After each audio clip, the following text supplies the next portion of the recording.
Welcome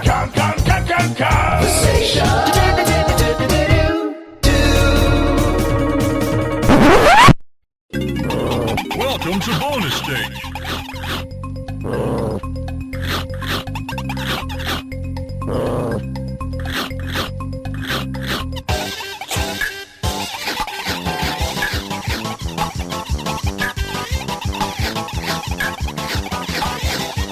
Hello and welcome to the Kongversation. I'm Hyle Russell. And I'm Dustin Jackson. And DK Vine's 25th anniversary was the other week, Dustin. And I'm not done quite yet blowing myself about it. I can see that. Yeah, you know, it's a mouthful. But, I've got some other stuff that I'm planning to do to acknowledge our 25th anniversary.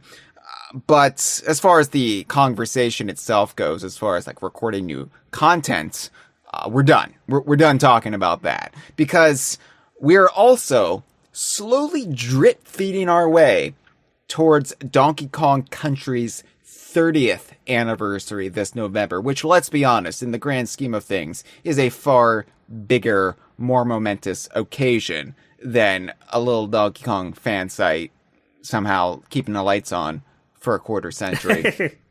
Now, well, hey, for some of us, I don't know about you, Hyle, but for some of us, DK Vine is kind of a big deal. Oh, okay. Well, I'm happy for you. I'm happy it means something to you, Dustin. But, we always have these anniversaries to worry about. And this time around, because, right 2 days before Donkey Kong Country's 30th anniversary, we have Donkey Kong 64's 25th anniversary. But I think Donkey Kong Country is the bigger deal because it is the anniversary, more or less, of the DKU, depending on where you want to classify it as starting. Obviously, there's lineage that goes back before Donkey Kong Country, but Donkey Kong Country is really the genesis of Rare starting to acknowledge a shared universe. And because of that, we've been doing these episodes since July, discussing little aspects of Donkey Kong Country that we maybe haven't gotten into yet here on the Kongversation. We looked at Espresso the Ostrich, Dustin, a character witness on the beloved Animal Buddy. We looked at Donkey Kong Country's reveal at the 1994 Summer Consumer Electronics Show. And we recently discussed the design evolution of Diddy Kong. And on this episode, we're looking at the in-universe history of one of Donkey Kong Country's, I was going to say more iconic enemies, but I don't know if iconic is the right word. That's going to be a debate we'll be getting into in this episode because definitely memorable, because if you played the game once, you've probably encountered this baddie, seeing it's the first one you stumble across in the entire game. Unless you played it for like 10 seconds and said, you know what, not for me. Yeah. If you burst out of Donkey Kong's treehouse and you went right into the banana cave horde, saw it was empty, and you thought, this is too sad, and you turned it off. Then I'm trying to have a good time. Yeah. Why is Rare and Nintendo trying to bum me out when all I'm looking for is an escape from my troubles? Yeah, you know what? They got the idea for Pixar, right, Hyle? I am aware of Pixar, yes. They got the idea for making Up so sad and making Toy Story 3 really tug at the heartstrings from Donkey Kong Country. Yeah, I reached my breaking point with Pixar a long time ago because I just realized, they're trying to make me sad and they're trying to be profound about it. You know what? I don't have time for this nonsense in my life. and yet you continued past the banana horde scene. Yeah, well, I was optimistic things were going to turn around for Donkey Kong, and they did. They did. And because of that, I saw Gnawty. I saw a little beaver that left a big impression on my heart. So I know a lot of people are thinking, Jesus, DK Vine, you're really scraping the bottom of the barrel cannon now. You're doing a whole episode about Gnawties? Don't sell them short, is all I'm saying, because they also come in enormous sizes as well. Yeah, there's big ones. Don't worry. So, what Dustin and I are doing on this episode is we're bantering about the beavers. Oh, that's my favorite thing to talk about. Oh, bother. They're not just any beaver, though, because we are nattering about Gnawties. The specific See beaver. Hyle, now there's a podcast name. Nattering about Gnawties. Nattering about Gnawties, yeah. If I was a little bit more of a head case, I would have just abandoned the conversation and just focused exclusively on the Gnawty. You could have gotten at least like 5 years of podcasts out of that, I think. I don't know. I think I could have gotten 12 or 24 or 25 even. Like, I think if one's dedicated enough, you can keep something going forever. If you really want to. Yeah, the only requirement really is stubbornness, refusal to quit, and probably, breathing in a lot of paint fumes as a kid. That helps.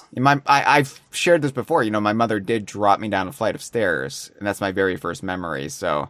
And because of that, you're a big fan of the Gnawties. Yeah, exactly. So I feel like I am well equipped to really get into the history of the Gnawty, the beaver from off of Donkey Kong Country and Banjo-Kazooie on this episode of the Kongversation. But first, got to do some due diligence, Dustin. Got to plug some crap. Oh, here we go with the due diligence. My favorite part of the episode. I love how excited you are about all of your little projects. I got so many little projects. I got my fingers in every little pie. Ooh. It's akin to dear sweet great grandmama and her little scrapbook she's making. Scrapbooks and her canning. Yeah. Yeah. Well, I want to plug our Blue Sky account because DK Vine has been on Blue Sky for over a year now. It is a Twitter alternative, and a large part of our audience was suddenly blocked from Twitter in the past day or two. Brazil got locked out of Twitter, so thankfully a lot of them are heading over to Blue Sky, where I cross-post all of our social media content that you would see on Twitter. But it's not on Twitter, and it's new, it's fresh. They've got most of the features of Twitter now. They're apparently adding video. That's the next big leap, and they're adding that, and they're actually adding features that you don't even see on Twitter. So if you suddenly find that Twitter no longer works for you, either literally or on a more philosophical level, then be sure to follow us on Blue Sky. I'm glad you have so many alternatives for people. In almost 2 years now, I have been cross-posting all of our Twitter content on Mastodon, which, we have maybe 2 frequent followers on Mastodon. On Hive. Hey, that's not too bad. On Hive, you know what Hive is, Dustin? It sounds familiar. It's a app-only social media network, and I think we've got 1 dedicated follower left on Hive, but I still do it because I'm that one person is checking their Hive, and I don't want to abandon them. Right, you don't want Blue Sky followers to have all of the fun. Yeah, so thankfully Blue Sky is taking off far more readily than the others. So yeah, give us a follow. Anyway, as I said, our 25th anniversary was the other week, and we have our new 25th anniversary shirt and hat on our merchandise store at TeePublic. You can find us at dkvine.com/merchandise. It's a lovely design that's going to be used on the aforementioned Blue Sky and other off-site social media and YouTube and Twitch and other accounts for the rest of the year. But it's it's like a neon aesthetic done up in our current logo design, but with the vine strewn across it that says 25 years or whatever. It's genius, really. It is. 25 years or something like that. Yeah, it's a wonderful design. Yeah, it's great. I actually bought one myself because I was like, I want that shirt. I want to wear my own 25th anniversary I have not logo. bought it. Okay, then. But I'd like to. I'm sure I will sooner or later because it's just such a great design. So, yeah, you can get it right now at our merchandise shop on TeePublic. Yeah, who's going to stop you? Hello to our live stream right now. Yeah, I was wondering, because this is Labor Day weekend here in the U.S. It's like, how many people are going to show up on a Saturday night recording on what's a holiday weekend for a good part of our audience when we're talking about Gnawties? But we've got a decent turnout. We live stream these for our $5 and up patrons. We've got Freezer, once again in the live stream, who points out it's Father's Day there in Australia. We have Me Muppets. We have Porygon Q. We have Ray Day Pinball. I'll be checking in. What up, everybody? What's up? We're talking about Gnawties on this episode. But you should stay and listen anyway. Yeah, please. Oh, we lost them all. Shit. They thought we were going to be talking about the decomp Banjo-Kazooie thing. That would be bigger news, but you know what? I would feel so bad if we advertised we were giving Gnawties their day in the sun, and then we didn't. Could you imagine the look on the poor Gnawties' faces? Here's the thing about that, though. It might be bigger news for most of the internet, but for me, it's just like, okay, well, there's going to be a better ROM hacks of Banjo-Kazooie now. That is cool. Don't get us wrong. That is very cool. But yeah, there's not much to discuss there. And that's getting into like the technical nitty gritty stuff that really makes me lose interest. And I wouldn't even know where to begin with something like that. I see the bear and I clap. I don't know what numbers are. Exactly. It's like I can talk to you all day and all night about why Banjo possibly moved to Spiral Mountain and like why he never noticed the giant witch's face on the mountain before the events of Banjo-Kazooie. I could probably talk for 4 to 5 hours about that, but you start talking about the little numbers on the screen. I fall asleep. Yeah, that means nothing to me. That breaks the magic, the illusion of this fantastic shared universe we love here at DK5. But we'll be checking in with the live stream as we go. Now, as I promised on our last episode, the 25th anniversary spectacular, we did get some calls about our 25th anniversary, and I said we're not going to take them then, but we are going to sprinkle them across the next couple of episodes of the Kongversation. So, Dustin, why don't we go ahead and play one of our 25th anniversary calls from one of our audience members. I would love to. Yeah, and then we'll get into the episode proper. Good thinking.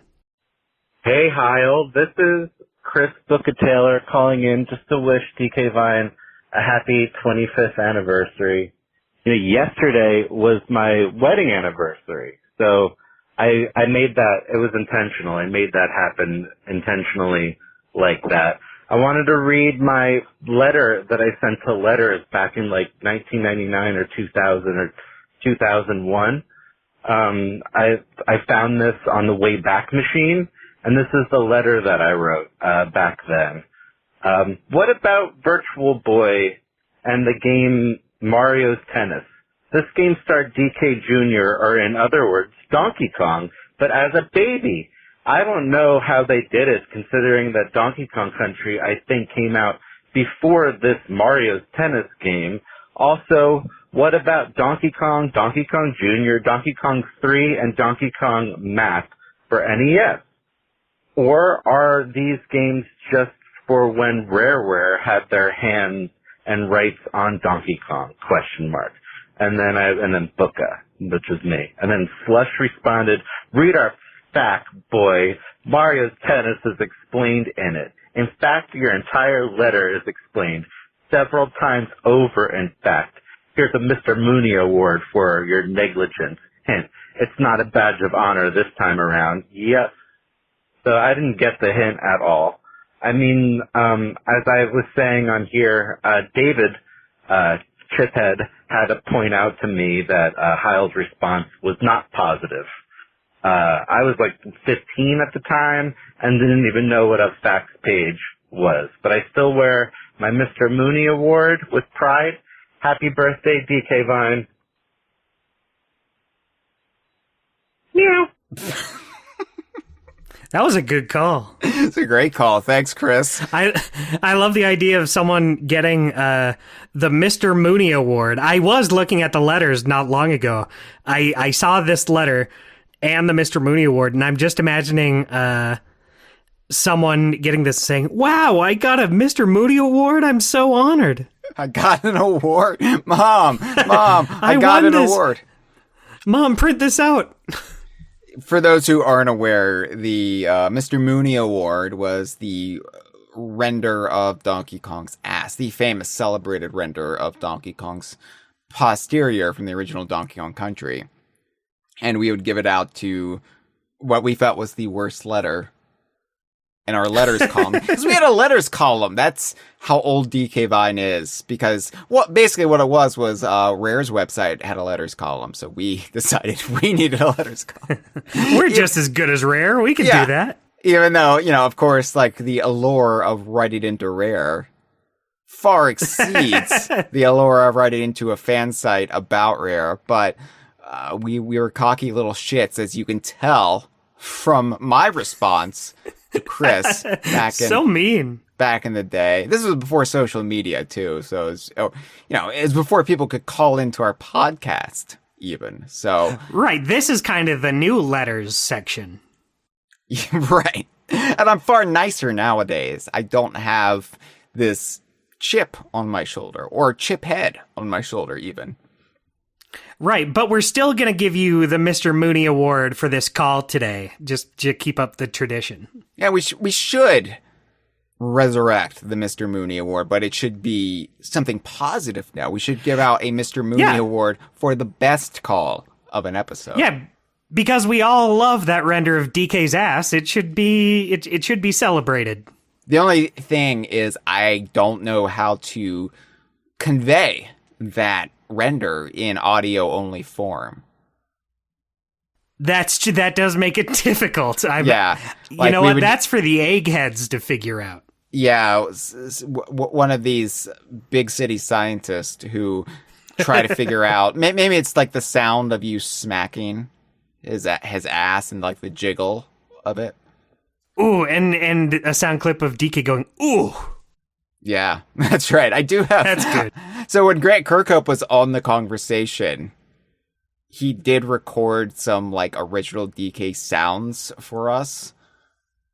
And I've never done anything with them. They're just in my private file, my private treasure trove, if you will, of like secret content that I can't share or haven't shared with anybody else. And so it's like, yeah, one of these days I need to actually do something with the original Grant Kirkhope Donkey Kong sounds I've got on file. Hey, we got an idea.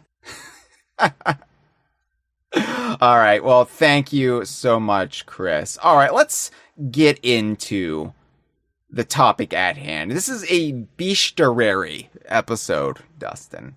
And specifically, it's not just about beavers. It's about a type of beaver in the DKU. Not that there have been any beavers in the DKU that aren't Gnawties, per se.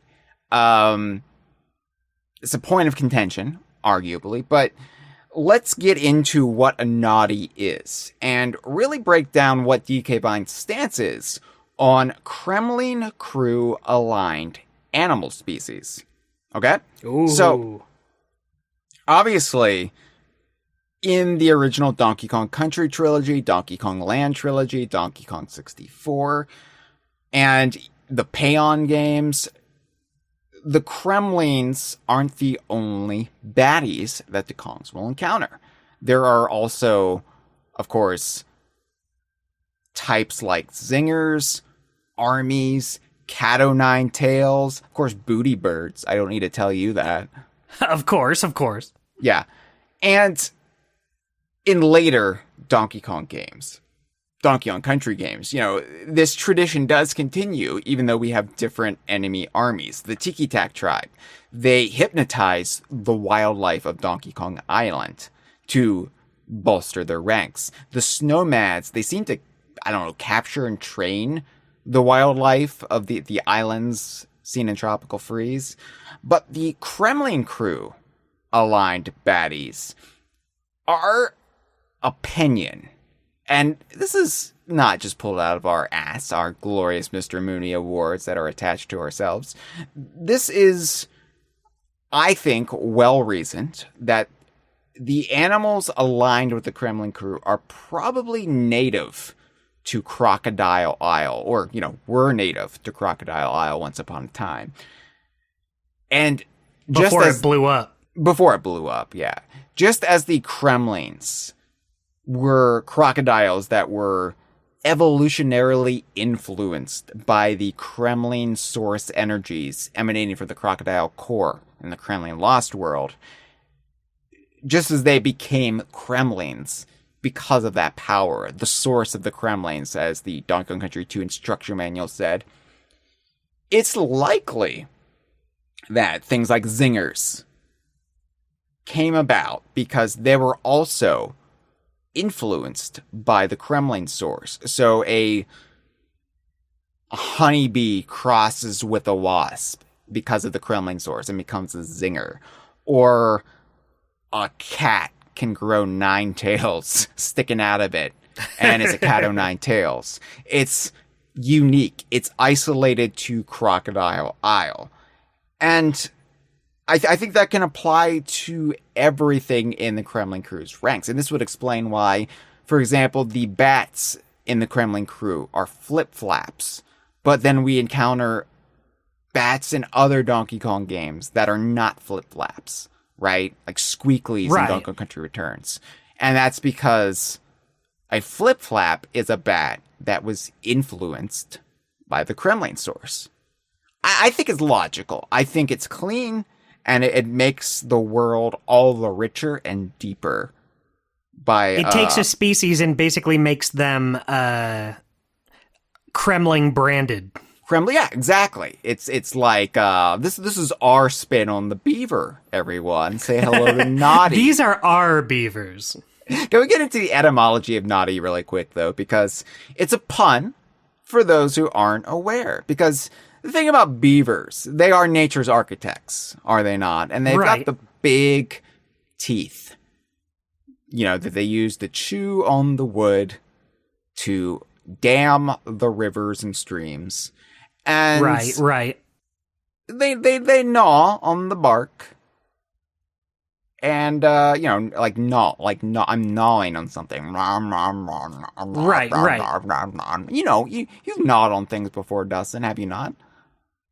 I dabble in gnawing every now and then. I gnaw. I mean, the thing about gnawing is, I'm just going to say this, because I hate food, Dustin. I don't like it. I think it's a waste of time eating. I could be a world beater if I didn't have to eat, right? Like, I could probably be king of the world if I didn't spend all my time having to sustain my life force. Right. It's really irritating. All the Donkey Kong videos I could have out by now, all of the, lore breakdowns of It's Mr. Pants and Connect Sports Rivals, if I didn't have to eat. Anyway. We're missing out on so much. Hyle, let me ask you a off-topic question for just a second. You hate all this food so much. What would you say is your favorite food, though? What's the food you say, that is not as bad as other foods? Like, do you mean a natural food, like a fruit, or a dish, like a meal? Well, whatever. Just like if let's say it's your birthday and you get to pick the delicious dinner we're eating today, and it can be anything. It could be a whole dish. It could be a delicious pizza pie. It could be a mango, a singular mango. Well, my birthday is on November 22nd, which is Donkey Kong 64's 25th anniversary. So I'll probably be working on my birthday. Don't have time to eat on my birthday, Dustin. Right. This is more of a hypothetical, though. Oh, okay. Yeah. So I do love mangoes. Like, mango is probably my favorite fruit. Love a delicious mango. As far as a meal goes, you're going to laugh, but there's a Thai place here in Virginia that they serve a dish. It's tofu on vermicelli noodles, and it's delicious. It's the best combination of things. Oh, there's nothing wrong. Well, I would never laugh at something like that, Hyle. You enjoying a dish? It's very simple and clean. You got the tofu on top of these rice noodles, and then you've got some lettuce and some diced carrots, and then you've got peanuts. And then you've got peanut sauce over it. And then you've got a squirt of lime. All right. That's probably my favorite meal. But if I had to choose, if I had to, and I said, you don't have to eat anymore. You can just take a pill and it'll be done. I'll be like, I'm taking that pill so I can spend more time churning out delicious Donkey Kong universe content for DK right, Vine. For other people to chew on. Exactly. And that's what I feel like this episode is. I feel like this episode is the sustenance of the soul for all of this our is the chewing listeners. episode. Yeah, so we're gnawing. They're gnawing on this topic. We're gnawing on it as we speak. Anyway, but naughty, they gnaw, but it's also a play on naughty, like, I'm so naughty. Spank. Oh, now I get it. Yeah. And they're naughty because they are baddies in most of their appearances. They are aligned with the Kremling crew, who are up to no good. Now, again, a naughty is a beaver, but not every beaver is a naughty. Yeah, I mean, are there any other... I can't really think of any other beavers in the DKU besides the naughty ones. There is arguably a reference to a non-naughty beaver, but it could be a naughty, is the thing. We're going to get into that a little bit later. Ooh, Dustin. I'm all a Twitter. Or a blue sky. All a blue sky, yeah. So, that being said, in the early days of the series, of the Donkey Kong Country series, and this is kind of memory hold because it's so ancient at this point. It's like 29 years in the past. There was often a bit of vague confusion over the terminology of the Kremlings. Obviously, Rare's intent was always that the Kremlings referred to the crocodilian humanoids that are roaming about. But in the early days, you'd see in a lot of media, Kremlings would refer to things like Gnawties. Like the whole army itself. Just like the blanket term for the baddies in the game. And it wasn't until the Kremling crew terminology sprang about, thanks to the Super Smash Bros. Series, I think was the first one to really use it. When that came about, then we really had this clean way to refer to the entire ranks of the Kremling's forces. Oh, okay, so the Kremling crew refers to the Kremling soldiers, yes, but it also can refer to the zingers and the clambos and the everyone's favorites.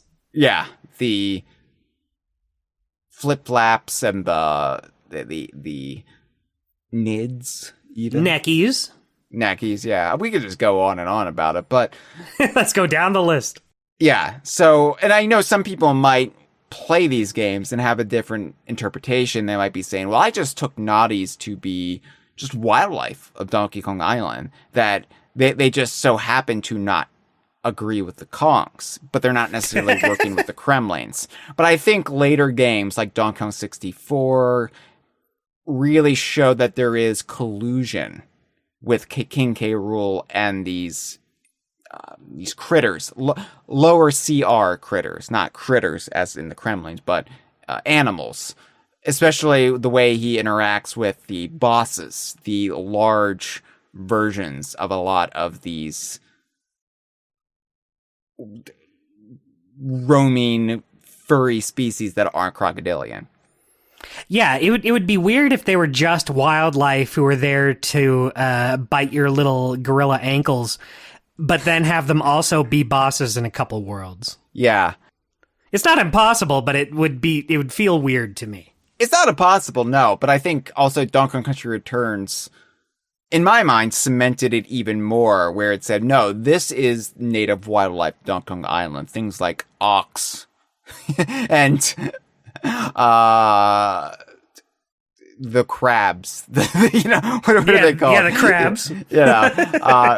But yeah, you know, I realize, like, as far as like the level of what's more iconic, it depends on when you got into the series, and the Gnawty would be more iconic to those who got into the original games first, before Donkey Kong Country Returns. But yeah, I think that it's just a cleaner, if you're really into classifying things, like breaking down, like, okay, so this character belongs to these ranks, and this is why they're there at this point in time, but they're not there at this other point in time. I think Gnawties just work as Crocodile Isle natives who came over with the Kremling crew as sort of just these generic obstacles for the Kongs. Like, we're going to push out the beavers first. We're going to put out these little... And, you know, they don't really utilize them for anything that beavers are known for. Right? No, they just walk around. They're just like the Goombas. They are just literally Goombas of the early Donkey Kong series. So, it's fine. I mean, it is not a very glamorous role. But I think what makes Gnawty so amusing is how they have been used throughout their appearances, which have been a surprisingly seldom occurrence. You think Gnawty, and you think, oh yeah, Gnawty's have been in a lot of games. And then you actually look at the games they've been in, and you're like, wait, they've only been in every iteration of the original Donkey Kong Country, and then 2 more Donkey Kong games. They weren't even in the Payon games? Are you kidding me? But no, they weren't. It is a little crazy, especially when you consider, like, just how iconic the Goombas are. You'd figure they'd want to have something to be like, okay, these guys are going to be like the guys going forward. These are the guys you look at and you say, I'm going to kill you. Yeah, the Donkey Kong Country series, and I'm including things like Donkey Kong 64 and... you know, even Jungle Beat in that, like, basically 1994 onward, the modern Donkey Kong series, it's been surprisingly adverse to really building up recognizable iconography in the same way Mario has. There have been things that have fallen through, but generally there's been this want or desire, even under Rare, to refresh things with every new major game. So Donkey Kong Country 2, like, completely refreshed the ranks of, it was still the Kremling crew, but all of a sudden you had Neeks instead of Gnawty. Like shipwrecks instead of beavers, which was more thematically appropriate, yes. But then Donkey Kong Country 3 replaced the Neeks with Sneaks, which were just uglier rats. Yeah, I don't like those ones as much. And then, of course, the retro games also, like, just replace all the baddies, and you know, sometimes you'll have like reoccurrences like zingers, where it's like, well, they're too good, there's no need to replace them, let's just get into zingers even deeper, like let's visit their hives, let's get really freaky with it. But yeah, with Gnawties, for being the very first enemy you see in the modern Donkey Kong series, they haven't really stuck around as much as you would think, but they've had some major appearances, which has kept them in a state of prominence in the fandom's mind over things like, say, armies, for example. I mean, armies might come close, but I think the way Gnawties have been used, like, maybe puts them on a pedestal over a lot of their contemporaries and subsequent animals in the Kremling crew. Right. So what makes a Gnawty special compared to your run-of-the-mill beaver? I don't know. You don't know? Well, okay. No, I know. I'm very familiar with Gnawties. So, of course, Gnawties are, like you said, they're mostly used to just walk in front of things. And sometimes that's really stupid.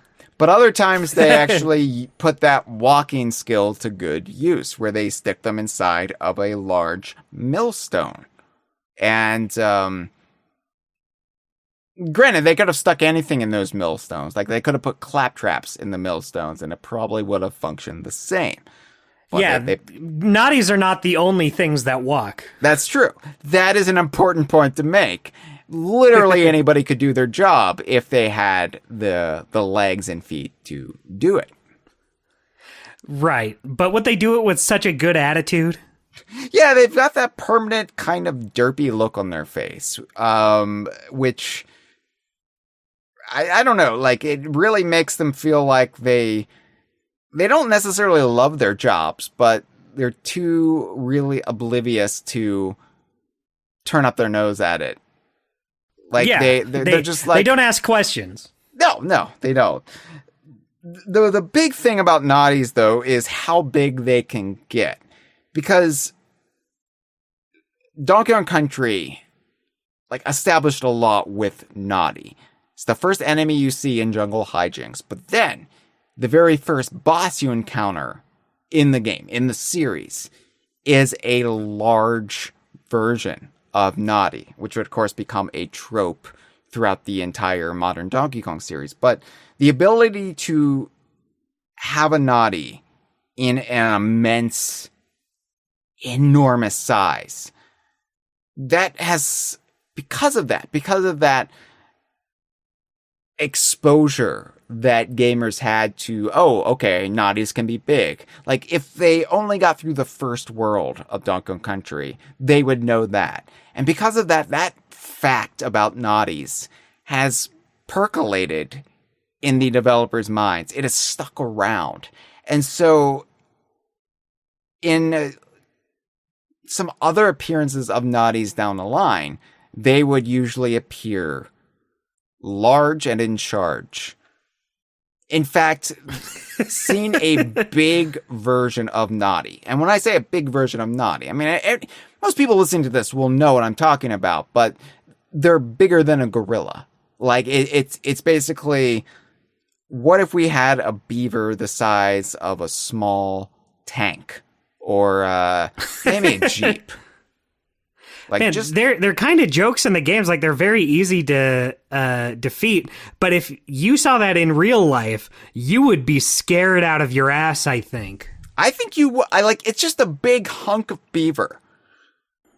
Yeah, a big hunk of beaver. You don't really see beavers that much in the wild. In all of my time traipsing about nature, I've maybe seen 2 or 3 beavers in real life. And it's just quick glimpses because they're like above the water and you're like, oh, is that a beaver? And then they dive and you're like, yeah, that was a beaver, but I didn't really get to know him well. That's a shame. I didn't really get to break bread with him. I would have to get to know him, ask what Donkey Kong is really like. Yeah, ask, how does it feel to be stuck inside a millstone all day? He'd say, it sucks. What do you think? So, it's a treat when you see a beaver, Dustin, is what I'm saying. But imagine you're walking through wetlands or, like lowland forest, and then all of a sudden there's a beaver, but it's the size of a small cabin. Oh, you would probably not like that. You would probably not find that very agreeable. No, horrifying. That's like a good plot for a scary movie. I don't know if it's a good plot for a scary movie. It would certainly... Well, what if we gave him a knife?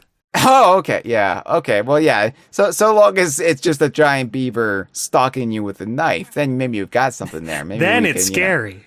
bang out a spec script and send that to all the big studios. But the weird thing about Gnawty is, outside of a couple of things, what they've mostly been known for most of their existence is the ability to be huge. And that's just weird. That's just a weird thing that, again, I think it's just because of circumstance, because it's the first boss in Donkey Kong Country, but it's stuck throughout a lot of their appearances. But the other thing, which is interesting, since taking creature but making them big is not like it's unique to Gnawties. That they do that in like a lot of video games, including almost all of the Donkey Kong games.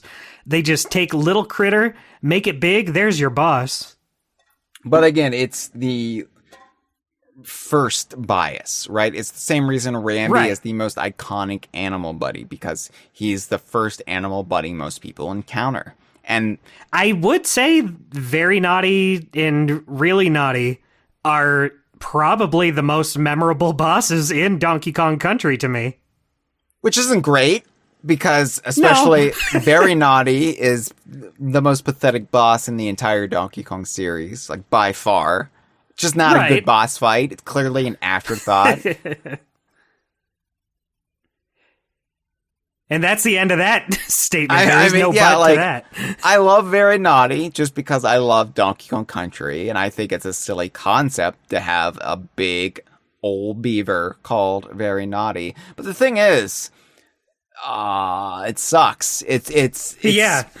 I love Donkey Kong Country, and I will defend a lot of the things about Donkey Kong Country that the erudite, educated video game brain trust of like, we decree this to be the way to make video games, and how dare Donkey Kong Country do it like this. I will fight back against most of that, but I can't in good conscience say, no, Very Naughty is a brilliant boss fight because it does X, Y, Z. No, it sucks, and the boss fights were the weakest aspect of the original Donkey Kong Country, aside from the King K. Rool fight, which is pretty good. Yeah. Yeah, I agree with that. All of that, basically. Not great bosses. The other thing that a Gnawty is set apart with, other than their capacity to grow to disgustingly irregular sizes and weights, is their capacity for speech. Gnawties can talk. Gnawties can converse with you. They can say, oh, hello, how are you? Yeah, it's getting him to shut up. That's the hard part. Now, this might be a little bit of a controversial caveat about the Gnawty. Like, Super Mario Wiki will not be updating with this factoid because this wasn't confirmed until Banjo-Kazooie, until the Gnawty crossed over into the Banjo-Kazooie series. The fact that Gnawties can live in cottages, in trees, and be like, oh, core. They're always saying core. Always saying core. Now, I would say Donkey Kong 64. If you're one of these weirdos out there who says, well, yeah, there's a character in Banjo-Kazooie called Gnawty, but is it really a Gnawty from Donkey Kong? Or is that just a reference, an allusion to Gnawty? I know Banjo made his debut in Diddy Kong Racing, and that game established but, you know, Greg Mayles once said, and, you know, I don't like to think Banjo-Kazooie is part of the same shared universe because I hate joy. I just hate everything about joy. I like to be miserable. Yeah, and if you're one of those people who says that, hey, shut up. You know, don't rain on my parade. Don't yuck on my yum, as our own Jeff likes to say. I call him our own Jeff. But they're entitled to feel their own way about it as well. I don't want to say, like, you have to follow DK Vine's rules. No. You don't have to, but I think you're a fool. Yeah, you should. You would be a better person. Yeah, if you don't think that the Gnawty in Banjo-Kazooie is supposed to be the same kind of Gnawty as the Donkey Kong series, then I think you're a fool. And you belong in a sewer. Hey, there's nothing wrong with living in a sewer. The Ninja Turtles made it work for them. That's true. That's true. They always ate their pizza in the sewer, and I'm like, what about the smell? Yeah, that's disgusting. That's like not a good place to eat pizza, I think. That's probably not a good place for hygiene in general, but again, they seem very clean, those Ninja Turtles. Yeah, and they're so helpful. Yeah, they're always doing their ninja when you need it the most. That's like a grandma describing Teenage Mutant Ninja Turtles. She's like, oh, they're so helpful. Whenever you got an evil brain mucking about, and you're just like, won't somebody come to my assistance? And then from the sewer, your saviors arrive. You know what? What else can you really say beyond they're so helpful? It Donkey sums Kong, them up. Donkey Kong 64, I think, backed up that other crew-aligned animals are able to talk, just like Banjo-Kazooie established Gnawties could. Now, Dustin, you might hate this, because I'm going to bring up... Okay. Gnawties, in particular, were established as being able to talk in Donkey Kong 64. Right, the stupid fucking vulture in Angry Aztec? That sucks. You really, really don't like that Neki in Angry Aztec. Well, the thing is, I would love to love this guy, because DK64 honestly does not have a whole lot of NPC funny cartoon animals to talk to. And so I see this guy, and I'm like, oh, you are a character, right? And he's like, not really. I don't have a name. I'm here to give you a challenge and leave. Yeah. Talking about rushing things in development, Donkey Kong 64, oh boy, oh boy, oh boy. Like, I know it's celebrating its 25th anniversary this year, and I know for a lot of people it is the Donkey Kong game, and that's fine. I mean, I like a lot about Donkey Kong 64, but right. It was really rushed over the finish line, and you can really tell a big part of that is the lack of names or really identities for a lot of the NPCs. Yeah, there's just no character to... I remember them, but I'm a DK Vine freak. No one else is gonna remember this vulture guy. Yeah, and at DK Vine, we gave them all fanon names back in 1999 because we were aghast that it was so atypical for Rare to not name them. Because we had just been weaned on Rare giving names to everybody, giving little personalities. Now, I'm not saying like big, in-depth, like sprawling biographies, but they would give like little nuggets for you to really be appetized by. In, Banjo-Kazooie, like everybody had a name. And that would also continue in Banjo-Tooie, right? But then Donkey Kong 64 is the odd one in the middle, where it's just like, we're not really going to give identities to most of these freaks. Like, here's a beetle you race. Yeah, we don't care. Here's a worm and an apple. Deal with here's it. a worm. So we were like, well, this won't do because this is so atypical. This is so against type. And what we love about Rare is the celebration of character. And so we've got to give names. So the worm is Booker, Dustin. That's good. Do you remember the vulture's name, the Neki's name? Scaber. All right. Do I remember? So... let's talk about the appearances of Gnawty, because, again, it's wild to me for as memorable as Gnawties are, being that they are the first enemies encountered in the modern Donkey Kong series. For 30 years now, they've set the standard, but they have appeared so infrequently, so seldom in the modern Donkey Kong series, that one of their only appearances that you can count on one hand was in Banjo-Kazooie. Where did things go wrong for this little guy? Again, it's because Rare would often just decide to replenish and keep things interesting. And it really did help those initial games, like the Donkey Kong Country trilogy. 3 games released over the span of 2 years in time. 1994 to 1996. And, all built on the same engine, and yet they all feel so different when you stack them against each other. It doesn't really feel like, oh, they're just rehashing this shit again. Donkey Kong Country 3 feels such like a wild leap in another direction from the original Donkey Kong Country. And that's in like how they changed the gameplay, how they changed the formula, but also they have different enemies in there. They have different functions. Some of them basically serve the same role, like Gnawties the Neek to Sneak. But right. It's just little touches like that really sets them apart. So I understand that. I think had Rare stuck with Nintendo, had Nintendo actually purchased Rare, and Rare kept making Donkey Kong games, we already kind of got a glimpse of this from E3 2001, from the slate of Donkey Kong titles that were announced then. I think Rare would have started to celebrate what had already been put to paper, rather than inventing new things with every game. So with Donkey Kong Racing, we saw all these elements come back. And, we would have seen Gnawties in that game, I'm sure. Would we have been able to ride on Gnawties?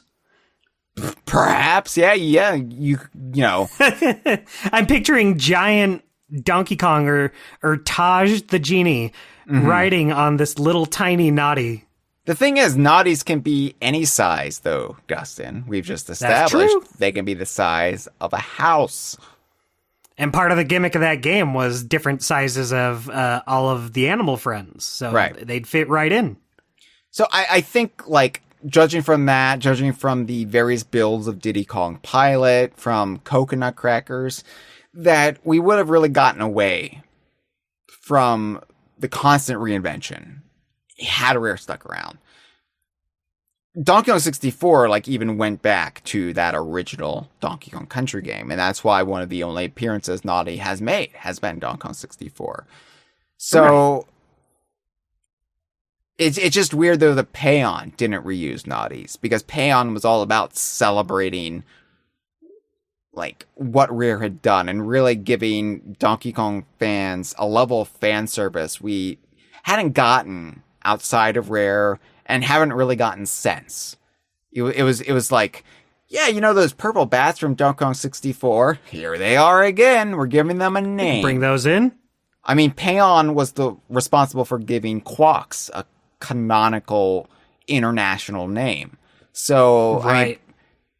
Payon had some deep cuts. They were just like, let's really revel in the Donkey Kong IP in a way that I think we really wish Retro would have been able to do a little bit more. I like new things. I love new things being introduced in games, but I like that balance. Like, I feel like it should be 60-40 or even 50-50, like returning elements and new characters and concepts. I think I could even go 70-30. Like, 70-30? If you want to have like a majority of new stuff, as long as I have some returning stuff. Like, I kind of think about like Banjo-Tooie compared to Banjo-Kazooie. That has a lot of new characters in its levels, but it's nice to see the occasional familiar face here and there.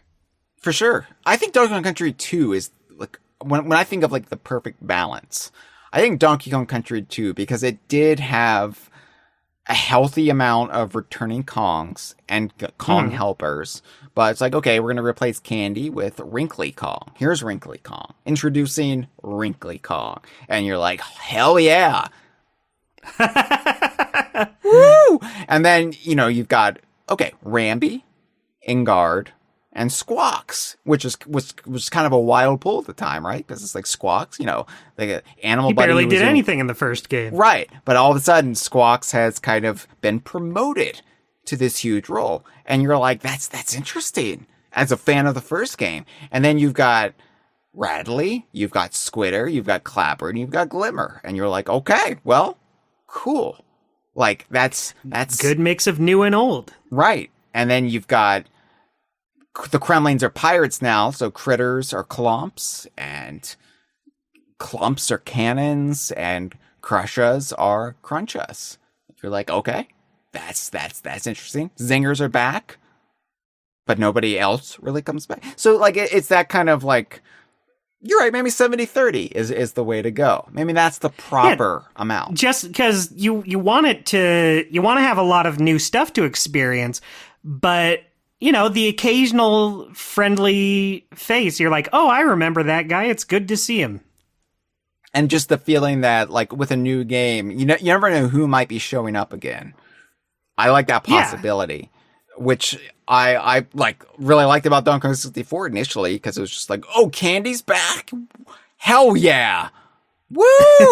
And then it's like, but wait, Dixie's not? I don't like that. But then you're like, okay, let me get to know Tiny and Chunky and Lanky. Yeah, we got a Lanky Kong out of it. So, yeah, it's just kind of shocking when you really break down the appearances of Gnawty. Because let's do that, because Donkey Kong Country, of course, was their first appearance. Right. And then they were, as a result, in Donkey Kong Land. And then Banjo-Kazooie. Donkey Kong 64. And then outside of remakes of Donkey Kong Country, that's it. That's all of them. That's it. That's all of them. So it's been over 20 years since we've seen a Gnawty. I mean, yeah, if you factor in Donkey Kong Country for the Game Boy Advance, that would have been the last time we actually saw Gnawty. It's just weird. Poor little fellas. Because you think, if you're not thinking about it, you would think, well, I'm King of Swing and Jungle Climber. It's like, no, they weren't there. Let me stop you right there, friend. They were not there, actually. And then they go, oh, I didn't know. And then the scales fall from your eyes, and your entire deeply held worldview just erodes, and you are left unmoored in the screaming chaos that is existence. Yeah, not every day is about sunshine and rainbows and smiley faces. Not every day is about Gnawties, but this day, let's discuss them. So, let's talk about colors of Gnawties. Okay, Dustin. I guess we could do that. Because this is not very interesting, but it's weird. I'm glad we're talking about it. In the original Donkey Kong Country, Gnawties come in two different colors. The standard ones that you just encounter roaming about the ground, the mooks, if you will, they are grayish. Grayish fur. That's it. They've got like brownish underbellies, and they've got little pink hands and feet. Just so, look at these basic little fucks here. Yeah. Now, the ones in the millstones in the Kremling temples, they are brown in their fur. Now, is this very interesting? No, it's not. But I was sitting here thinking, what do I say to this? Here's a little bit of trivia for you, Dustin. Have you ever really looked at the Gnawty on the Donkey Kong Country box art? The famous meme one everyone loves so much? Well, okay, so the render that like is in circulation, we might have it is so funny. We might have recolored it for our gallery to better match the game, as we sometimes do with our renders. But the one on the box art, the one that's been like scanned and shared and celebrated. It's the I mean, this is basically it's the same render. It's the meme render. Why is this a meme render of Gnawty? I think just because it's so funny looking. He's wall-eyed. He just has the most neutral expression. I'm laughing just looking at him. There's not a thought going in that head. I think part of what also makes it funny is it is very early Rare render stuff, which don't always look great. I mean, I'm looking at Gnawty here. He looks like a clay fighter model and not one of the important ones. You know those like little animals that show up and they're like round 1. Yeah, no, I'm aware of Clay Fighter. I've shared about how I once considered following Clay Fighter as my favorite video game series before. Dodged a bullet there. Yeah, Donkey Kong Country thankfully came along and saved me, pulled my ass out of the It put fire. you on the right path. But I have a great affinity for these early Rare renders, and maybe that's just because same. Maybe it's just because I was around in the day, and when these were new, they were pretty impressive. It was like, wow. And it's only, looking back in hindsight that you're like, yeah, Donkey Kong had sausage fingers. That's weird. Right, but, I can appreciate the limitations of the time. I still have a lot of nostalgia for the era. The Gnawty render, though, on the box art, he's got like almost bluish gray fur rather than the like actual gray fur that he has in the game. Yeah, that's true. I'm looking at him right now. Now, the blue Gnawty would later be officially canonized 5 years after this, Dustin, but at this point, he only appeared on the box art for Donkey Kong Country and wasn't actually within the games themselves. This is a non-canonical appearance of the Blue Gnawty, you'd say. Well, yeah, I'm saying that Blue Gnawties are canonical, but they weren't necessarily canonical at the time of Donkey Kong Country. So it wasn't you never until see one of those DK64 ones in the first Donkey Kong Country. They did exist in the universe, of course, but it took Rare 5 years to rectify their mistake, saying, you know what's kept me up every night for the last half decade? It's the fact that there was kind of a bluish Gnawty on the box art of Donkey Kong Country, and they didn't look very blue in the game. We need to fix that. And then the Stamper brothers were like, well, shit, we're going to have to make a Donkey Kong game for the N64 now. Yeah, there wouldn't have been otherwise. You can thank Gnawties for that. Yeah. I mean, really, I think the Donkey Kong series would have died. It wouldn't have made it into the 21st century had Rare not made this little blunder back in 94. But yeah, anyway, so yeah, like the coloring of Gnawties has been a weirdly inconsistent thing in every iteration of Donkey Kong Country, which I will get into in just a bit. But let's talk a little bit about the bosses. The Gnawties. You got it, Hyle. The Gnawties with actual identity, even if the identity is pretty weak. So, as we mentioned, the boss of the very first world of Donkey Kong Country, Congo Jungle, is very naughty. And he's just a big Gnawty who hops around very weakly. But this did establish the all-important smaller enemy, but big series convention that, for whatever reason, given how pathetic and lazy it is, this would be used across all Donkey Kong Country and Land games.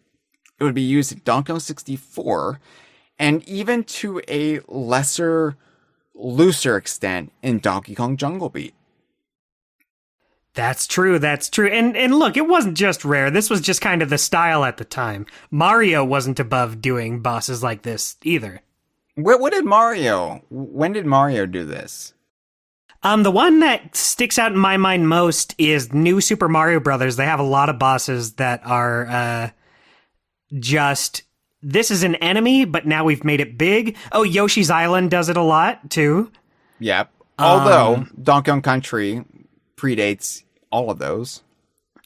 Yeah, I'm just saying, it's not specific just to Donkey Kong Country or anything.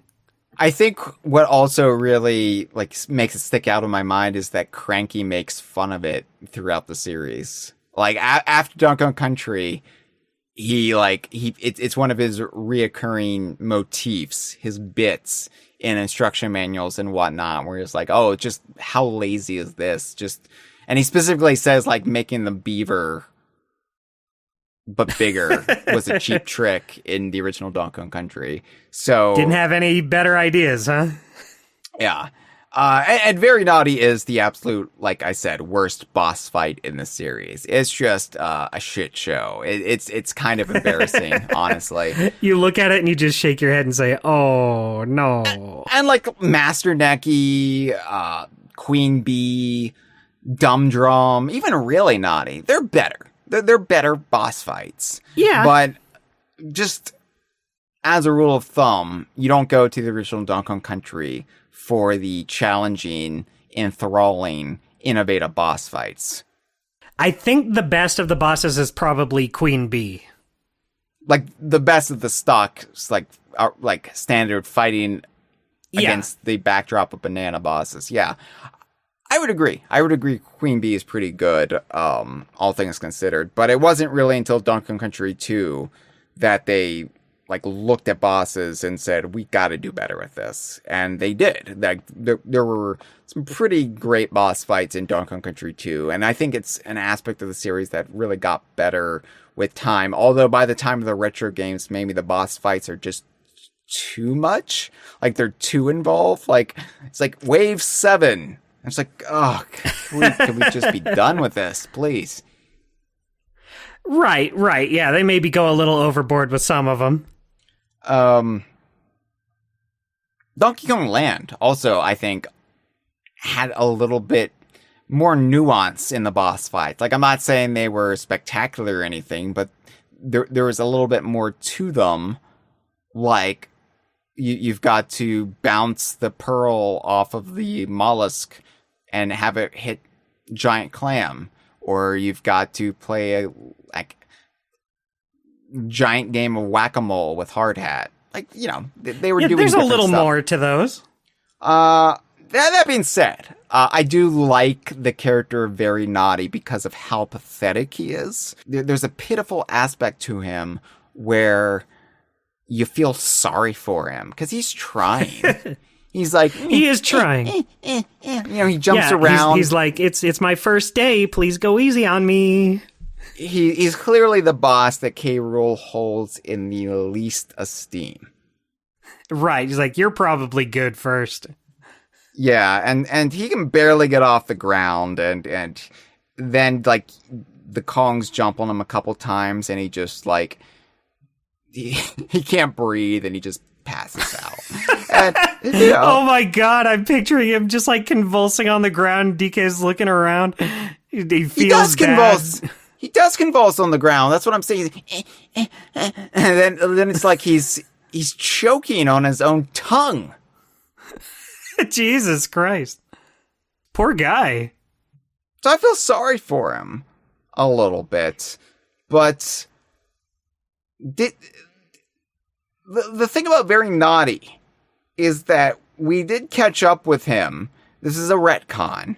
But in the Game Boy Advance version of Donkey Kong Country, and we've talked about this before here on the Kongversation, I believe on Donkey Kong's Treehouse, the infamous episode that Dustin and I did about Donkey Kong's Treehouse. It's also come up in like the Spotlight episode for Donkey Kong Country for the Game Boy Advance. But if you go back to Donkey Kong's Treehouse after beating Gorilla Glacier, after defeating Really Naughty, Very Naughty is just hanging out in Donkey Kong's house for some reason. He broke into Donkey Kong's house and he's chilling out there. And it's kind of a jump scare because you're not expecting it. And you go in and he's just like, oh shit, I didn't expect you back so soon. I wasn't doing anything. And then he runs out, and then that's the extent of it. But he saw the sock on the ground and thought it was a good place to chill out. He's like, oh, anything goes here. Finally, a place I can get behind. Yeah, so yeah, I for whatever reason, Very Naughty came back to Donkey Kong's Treehouse after his defeat and just rummaged around. That would be horrifying to me. We talked about how horrifying just a gigantic beaver would be to find, but having one just in your house going through your things. And then Donkey Kong's always going to have that in the back of his head. Like every time he like enters the doorway, he's like, am I going to see an enormous beaver? There better not be another beaver on the side of this door, I swear to God. It's like you go into the kitchen at night and the lights are off and you turn, you're like, am I going to see something in the shadows? Like, is there going to be some sort of like spectral demon there, or is there going to be an enormous cockroach? Donkey Kong has that feeling, that fear, that phobia, but all because he entered his house one time and there was very naughty. So maybe he's a more effective boss than we thought, huh? Yeah, I mean, physically, he's really no match, but psychologically, he's really done a number on Donkey Kong. He's playing mind games with him. It was his whole plan all along. Yeah, it's like maybe in time for the 40th anniversary of Donkey Kong Country, we'll finally see Very Naughty's master plan come to fruition, where like remember me, Donkey Kong? Donkey Kong like has anxiety attacks and he's just like rendered completely inert, and Very Naughty uses that moment to finally strike. Like he planted the seed with his low to the ground jump. Yeah, that's all he needs. If Donkey Kong's like already like rocking back and forth in the fetal position. Yeah, he's like, oh, you thought I was such a joke boss then, but look at me now. Damn, are we doing it, Dustin? Are we writing the next Donkey Kong game? I think we are, Hyle. I think we've already started. I think we're going to have a phone call from Nintendo very soon with a very lucrative offer. Now, Really Naughty, of course, is the second giant beaver boss in Donkey Kong Country, because you have to have more than one. Right, of course. This is... That's such a good sentence. The second very large beaver boss. Once you, like they used to say about Pringles in their ad campaigns, once you pop, you can't stop. Most game franchises aren't lucky enough to even have one giant beaver boss fight. This one gets two in its first game. Hashtag blessed. So just like Very Naughty, really like laid down the conventions of small boss, but big. Really Naughty also established another series convention, because Really Naughty was the first time you encounter earlier boss fight, but different. But slightly harder? That would be a convention used in most Donkey Kong Country games, although maybe not as cheaply as Donkey Kong Country did it. Donkey Kong Country 2, of course, would bring back Crow as his own ghost. Donkey Kong Country 3 had Chaos boss fights throughout the game. Donkey Kong Country Returns had Mugly and then Thugly. Jungle Beat really did it a whole lot. They would just reuse the same boss archetypes like throughout, just over and over. Yeah, here's rocks. Here are these giant mythical birds from Arabian folklore, and here's like a whole mess of them. And here's these like mechanical like boars that are like shooting shit at you. Do you love them yet? But yeah, Really Naughty was the first one of that, and a slightly more effective version of Very Naughty, given that he can jump higher. Yeah, you know what? That's true. And you know what? I'll just say it. I think this render for Really Naughty looks better than the one for Very Naughty. The one for Very Naughty feels a little weird to me, but I like this one. It's more neutral. He's just kind of looking up like, hey, how's it going? For those who aren't aware, Dustin is talking about, there's a render of Very Naughty where he's in mid-jump and he's like, bleh.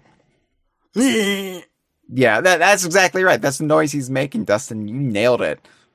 Oh, thank you, Hyle. I've been studying for years. The very naughty school of dance and theater. Yes. I've lived amongst the Gnawties. But there's a naughty of there's a naughty render of really naughty, although he's not that naughty, where he's like squatting. Yeah, yeah, he's just kind of like, hey, what's going on? Yeah. We're gonna have a boss fight here. Here's another little bit of trivia for you. Very naughty in the original Donkey Kong Country and the Game Boy Color remake of Donkey Kong Country. He's a gray naughty, like the naughties you'll encounter just roaming about the jungle ground. And then really naughty is a brown naughty, like you'll encounter in the millstones. Right, yeah. Yeah, I like that. I like that about them and their colors and their various ways. For some reason, in the Game Boy Advance remake of Donkey Kong Country, they switched the colors of the two naughty bosses around. So very naughty was the brown one, and really naughty was the gray one. And I'm like, why would they do that? Yeah, Why? Kyle, I'm gonna say it. It might be a hot take. I don't really like that choice that they made. Like, are you telling me that their fur color can just change? Is it like what is this some sort of magic fur on these beavers? Oh, what is this? Like Diddy Kong's eyeballs? No, this is too much Rare. Get out of town. I assume that, like, in my mind, the Super Nintendo version always, like, is a degree of more canonical authenticity than the Game Boy Advance version. Like, the Game Boy Advance version is canon, and you can glean things from it to better understand the game world. But if there's any contradictions, then the Super Nintendo one comes first. Right, I agree. Plus, it just makes more sense that, like, your first boss, it's the most basic one. It makes more sense for it to be the same color as the basic Gnawties, and then have the one later be the different kind. But if it really bugs you, you can always just think, well, very naughty is gray, but he's got some brown specks in his fur, and in the right lighting conditions, he can look more brown. And really naughty, he's got brown fur, but he's got some gray in there. And under the right lighting conditions, it can look mostly gray. Yeah, you know what? You just solved the whole thing, Hyle. You made it nice, quick and clean. Well, I had to do it. Otherwise, I wouldn't be able to sleep tonight, nor any night after that. That's true. You know what, Hyle? Sleeping is just time you could be doing the Kongversation. I know. I thought about that. Like, I hate food so much, so why don't I hate sleep? And I think with sleep, it's time that can be used to imagine future conversations to come. That's what I like about you, Hyle. You always look on the bright side of things. It's a dress rehearsal, if you will, for the like, you know, you've got to have the practice run, and it just makes sense to get it done while you're sleeping. All of your dreams are practice conversations. Yeah, which is why most of my dreams are nightmares. Yeah, they're the exact same as what's happening now, except you're naked. I mean, I'm naked now too. That's true. I forgot about that. I forgot that's how we do it. Yeah, you don't want the clattering of clothes, like your buttons and zippers and whatnot, to get in the way of your audio fidelity. Right, I could barely hear these hosts over the sound of their sweater vests. So, Donkey Kong Country 4, the Game Boy Color, while it kept the boss Gnawties consistent in their original fur patterns, it's worth pointing out that the Millstone Gnawties, for whatever reason in that game, they had them ride on the very top of the millstone rather than the middle. Like they wrote it like Dixie Kong rides on the back of Kiddy Kong, or the Kongs ride on steel kegs. Hyle, that was so cool of you to put it in terms that a simple man such as myself can understand. Yeah, that a Donkey Kong fan could really, really get. They can really gnaw on. Mm-hmm. They did change the coloring somewhat in the Game Boy Color version to be more of a fiery reddish orange for the Millstone Gnawties, and I think that was just done to set them apart from the actual millstones themselves, because otherwise... Right, just so you don't want them to blend in. The limited color palette of the Game Boy Color, especially with those pre-rendered ACM graphics of Donkey Kong Country, it didn't really work the same way like Conker's Pocket Tales looked like more clean and like you actually had like appropriate colors for every aspect of the characters and the environments, and it wasn't just like we're gonna splatter paint against this and see what happens. Right.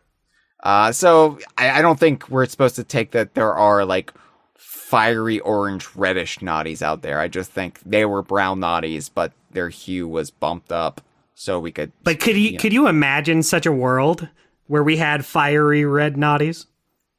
I mean, if Gnawties had stuck around, we probably would have had fire Gnawties by this point, like Gnawties that are just like ablaze, and because we've had fire Neckies, Payon established that, so that would be amazing. I'm picturing Gnawties that are just engulfed in flames and they're running around at high speeds, and they're screaming because they don't want to be on fire.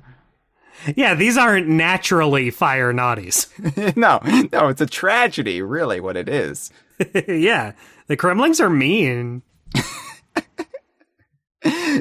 So, Donkey Kong Country for the Game Boy Color also utilized large Gnawties outside of the boss fights. Because, of course, the GBC version had all of this like bonus content in the game, including the Crosshair Cranky minigames that like took place on offshore islets from the main Donkey Kong Island, and Donkey Kong would use the coconut gun to achieve various objectives, usually shooting people. But this gun will help me meet my objectives. Yeah. Look at all these objectives I've left for dead. No, this game got less fun. The large Gnawties appear in the game Buddies Beware, and they are chasing Rambi, Espresso, and Winky across 3 levels of jungle.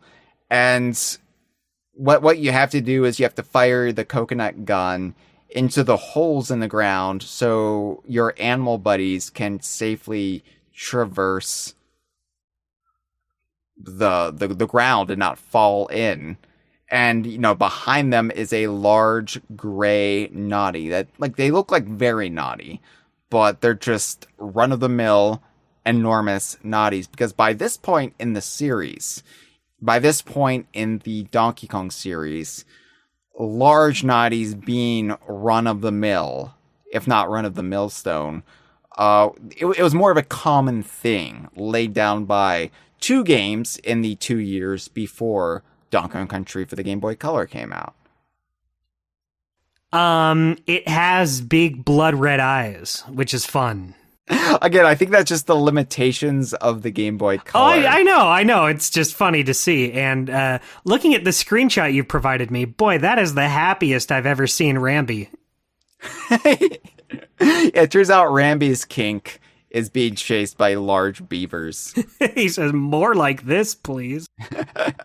He's like, wow, I'm not going to be so grumpy if this is the way all my appearances are going to go from this point on. It's going to be a good afternoon. Spoilers, they didn't, which is why he looks like he wants to die in Retro's games. He's like, let's get this shit over with. Before we move on, and we talk about the aforementioned 2 games that set the template for large Gnawties being more of a norm than we previously thought. I want to talk about one more color variation, Dustin, because I realize it's very interesting. The Game Boy Advance version of Donkey Kong Country, outside of the bosses, very naughty and really naughty, it established all of the Gnawties, including the ones in the millstones, to have gray fur. They got rid of the brown fur Gnawties. I guess it's been so long since I played it, I didn't even remember that. Well, That's because you're weird. probably not sitting there playing a Donkey Kong Country version and thinking, well, I can't wait to see what colors the Gnawties come in this time around. You're not thinking about this. My heart broke into pieces when I saw the Gnawties weren't brown anymore. Yeah, you started singing Celine Dion and looked wistfully out on the horizon. Well, I do that anyway. Yeah, like, I don't know why. And again, it's just a lot of weird coloring choices vis-a-vis the beavers in the Game Boy Advance version.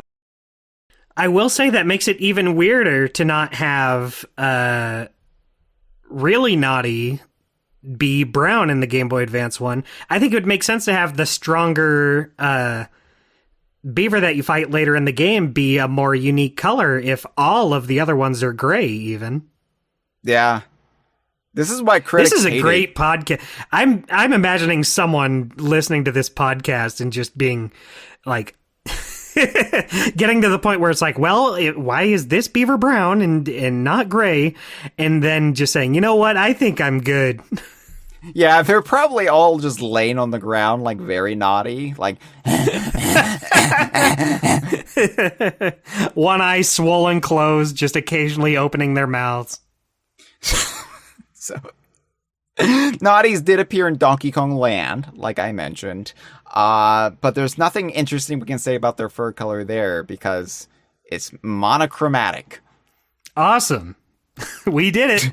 Yeah, they again, they just served as like the Goombas of the game. They didn't even appear in millstones in that one. Yeah, how pathetic can you get? Well, maybe... Nah, I'm just kidding. I love you, Gnawties. Maybe you could be locked outside of your own house for several seasons out of the year. That could be pretty pathetic.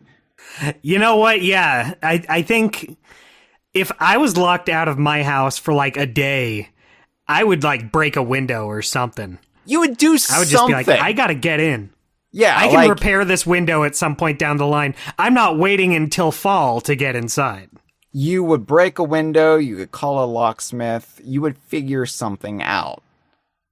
Right.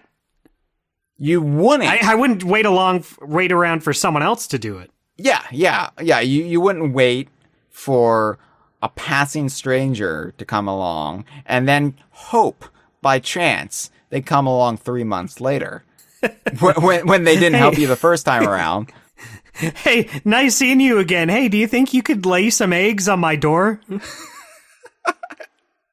Of course, we're talking about the Gnawty in Banjo-Kazooie. Only the third appearance of Gnawties in the entire DKU. And it was in Banjo-Kazooie, which is, again, wild. But I remember when Nintendo, I think it was Nintendo Power, they were being very, like, provocative about this.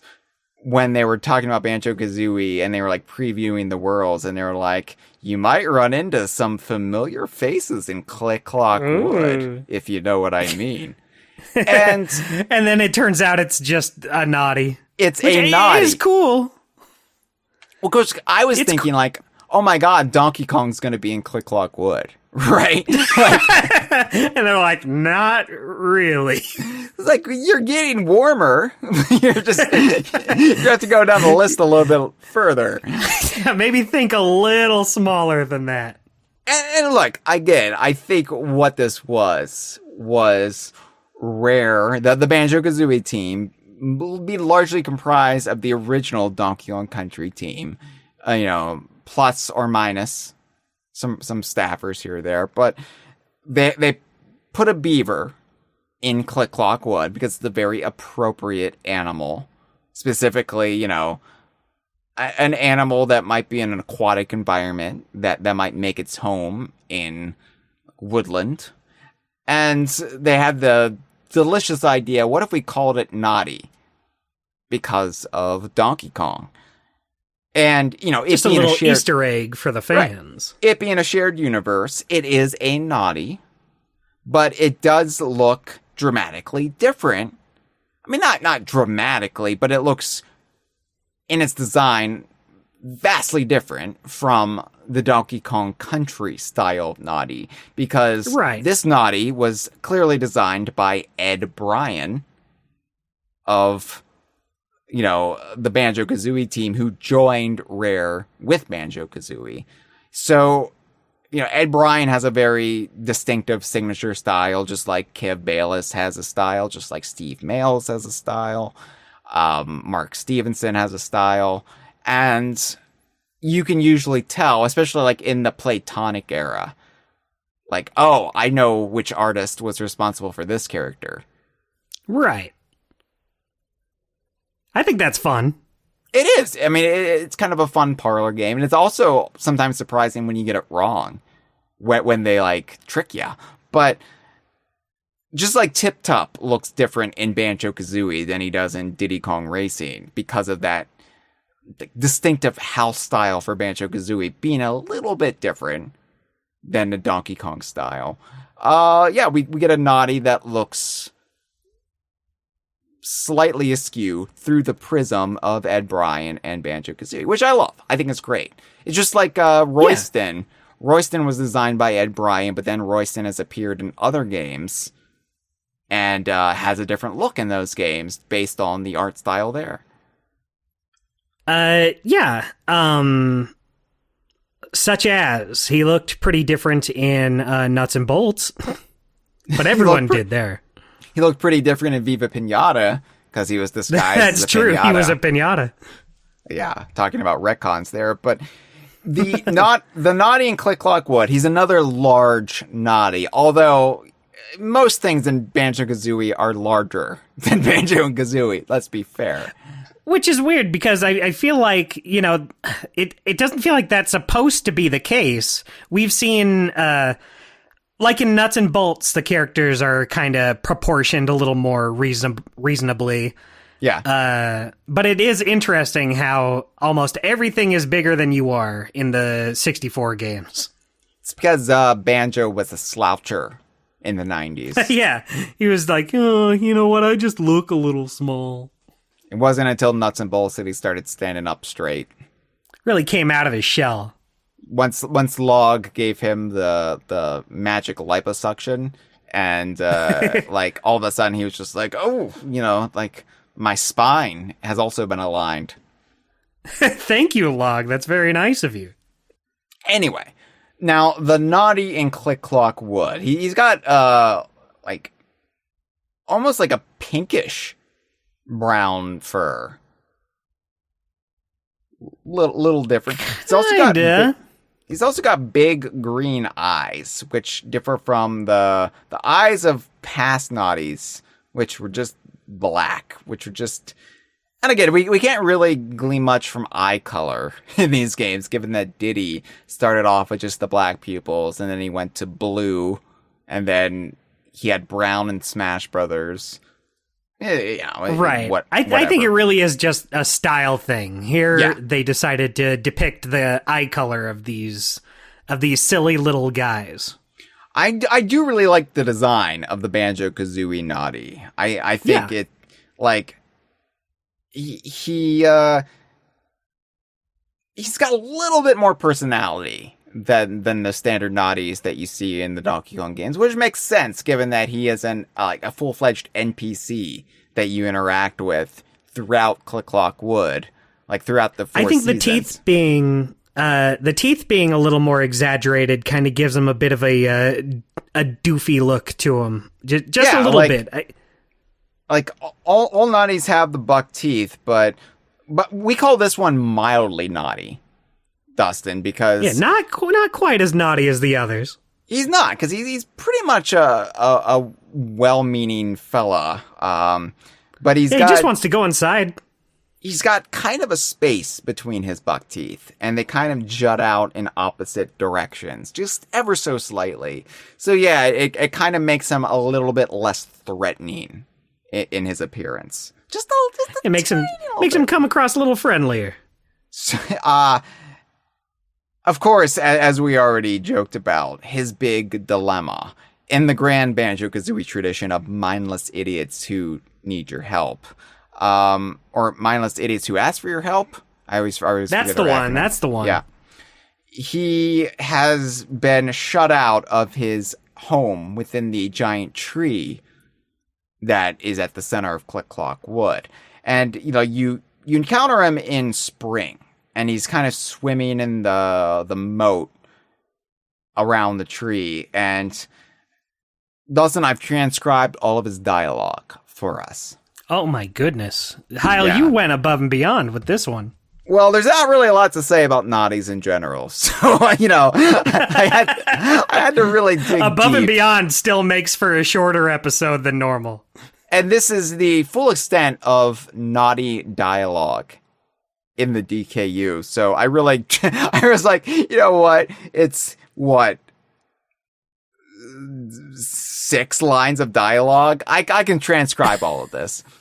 Like 6 or 7 lines of dialogue. Yeah. So when you encounter him in the spring, there's a boulder blocking the entrance to his house.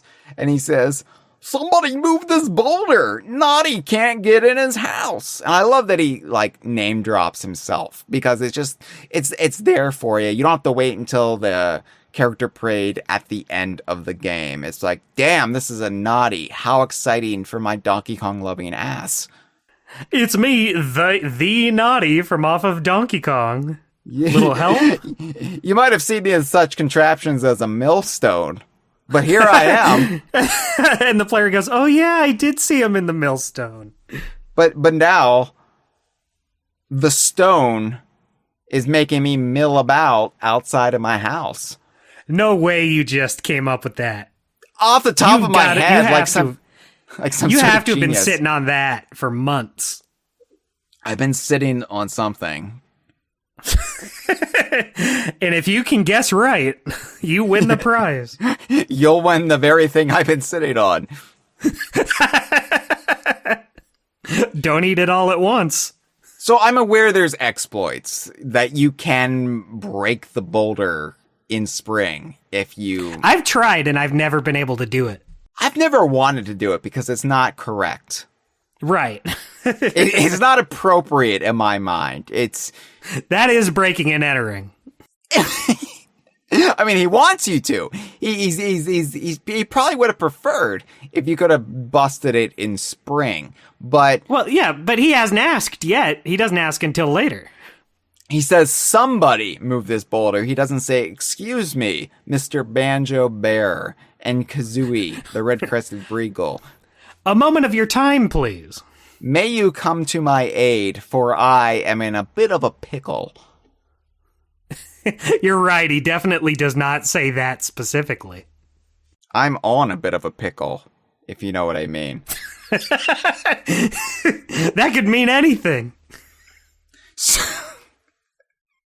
So you come back in the summer because you're not supposed to be able to break the boulder in spring. So Dustin, we'll go back and forth with the mildly naughty dialogue. Okay. You want me to do summer? Why don't you do So in the summer he'll ask for your help again, and then if you come to his aid in summer, he'll have a different line of dialogue following that. So why don't you read both, the before and the after? Okay. So you meet him in summer and he says, "You look pretty strong. Can you move this boulder?" Wow. And then when you break his boulder, he says, "Wow, what strength. Come inside." Now, the thing is, though, Dustin, the fuckery of it all is that Ooh. he says, "Come inside," and he scurries right up. But because of the incline, you cannot get into his house in the summer.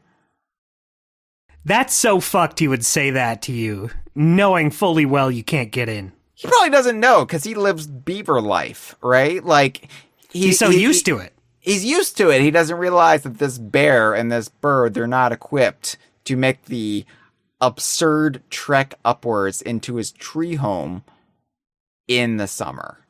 Right. It would be like if you invited someone into your house and they couldn't get past the door frame, the bottom part of the door frame. You have options, though, in Click Clock Wood, due to the temporal nature of everything in Click Clock Wood. You can open the door to autumn and jump 3 months into the future before you even break the boulder to Gnawty's house. So this is where the timeline fractures, just like The Legend of Zelda. This is where the timeline branches, and we run into alternate possibilities. And I don't know which version of the timeline, say, Banjo Pilot fell on. I don't know. Like, the way I assume the canon to like unspool is you do things in the proper order. You break it in the summer, you enter in the fall. Right. Like that's what I've always done. I've actually never done it in any other method. I've never been curious because I'm like, we gotta help Gnawty. He's from Donkey Kong. And I want to do it right. So in the autumn, if you have broken the boulder in summer and you go inside the house, because you can actually make it up in autumn because of the leaves have fallen and they provided a path for Banjo and Kazooie. And mildly Gnawty will say, "Oh, here you are at last. I have been waiting months to give you this." I could tell you were sticking your teeth out for that. Yeah, well, you wowed me with your mildly Gnawty, and I was like, I need to up my game. And it's perfect. I feel like we have kind of slightly different takes, but they both feel so right for him. Well, and I realized the buck teeth are what I have to do, and not having buck teeth myself, I had to really like pull them out for that one. Right. I hope you put them back in after. No, don't worry. I've got glue. I know what I'm doing. So he gives you a jiggy then, because he's, everybody like connected to the realms that you can enter through Gruntilda's lair and, in the Spiral Mountain region. They all just somehow have a jiggy. Like, they've all stumbled upon one or two in their lives, and they're like, I'll give you this. What and a coincidence. Mildly Gnawty is no exception, but there is the possibility that you could have just left his boulder untouched in summer, and then he's still trapped outside in the autumn. And if you encounter him, then he'll say, "It's getting a bit chilly out here. I wish I was inside." Oh, that's so sad. I know. That'd make me feel bad. I've never done it that way, just because it's so easy to just break the rock for him. I've never encountered these alternate timeline dialogue options. I've never been a speedrunner. I savor every moment in a video game, and because of that, I've always assisted mildly Gnawty, as I feel one should assist mildly Gnawty or any enormous beaver in need in your life. Right, when the time is right. So, winter is, and if you've helped mildly Gnawty up until this point, winter is a season where it's kind of a bonus treat. Because the average player, first playing Banjo-Kazooie, probably wouldn't be thinking, oh, I should check in on Gnawty in his house in winter. Because the moat is frozen around the tree, and the icy temperatures of the water, if you go underneath the ice, it will rapidly deplete Banjo-Kazooie's life force. So, like, the whole notion of swimming to there and getting up into his house might not be at the forefront of a lot of players' minds. And of course, this is how you get an extra honeycomb piece. So you want to do it, but this is kind of a bonus encounter with Mildly Naughty. So, Dustin, why don't you read what Mildly Naughty tells you in winter when you visit his house, assuming you've helped him up until this point. Right. So if you swim into his house after you've helped him, he says, "Core, I don't usually get visitors in winter." And so the rest of these I've never heard before. It's very interesting to see. This is if Mildly Naughty hasn't given you the jiggy yet. He says, "Wow, you must really want this if you're swam in that freezing water." At least he's aware. At least he's aware how treacherous the water outside of his house is. So when he says, "Core, I don't usually get visitors in winter," it's not really like a shame on everyone. Like, shame on everyone in my life for not visiting me. He's aware of why they don't do it. Yeah, he's surprised that someone made the trek to see him in this troubling water. But if you think he's just an easygoing, magnanimous fella all the time, he can be a bit peevish, Dustin. And this is not anything I have ever seen with my own little eyes, but this does exist because there's the possibility where you've just never helped him and you're in winter. Yeah, and you know what? I think he's understandably in the right for being upset at this point. Well, yes and no. Well, why don't you read the dialogue and then we'll disseminate it. Okay. So this is if Mildly Naughty is still trapped outside. He says, "Brr, this water's freezing and I'm still stuck outside thanks to you." So, again, spice. Yeah, very spice. Why are you putting your failure on this barren bird who you've seen 4 times out of this entire year, and you've waited 9 months to come to your aid? Like, you should be asking one of the Sir Slushes to give you a hand at this point. Right. Banjo and Kazooie don't have to be the only ones to help, but I do see his frustration since he did ask for their help, and I guess this is them just choosing not to help him, and yet they still come back. This is why he's mildly naughty, because, maybe he's copping a bit of an attitude where he could have just gone and asked, like, Mumbo or somebody for help, but, he's also justified Mamie. Yeah. I would be a little annoyed. He could have also if I asked someone for help and they came back, they kept coming back after not doing what I asked. He could have also just, left. he could, Find a new home. Or I don't know, like, is it possible for the denizens of Click Clock Wood to, like, double back, to, like, exit the season door themselves and, like, I'm heading back to spring? Would he then encounter the past version of himself?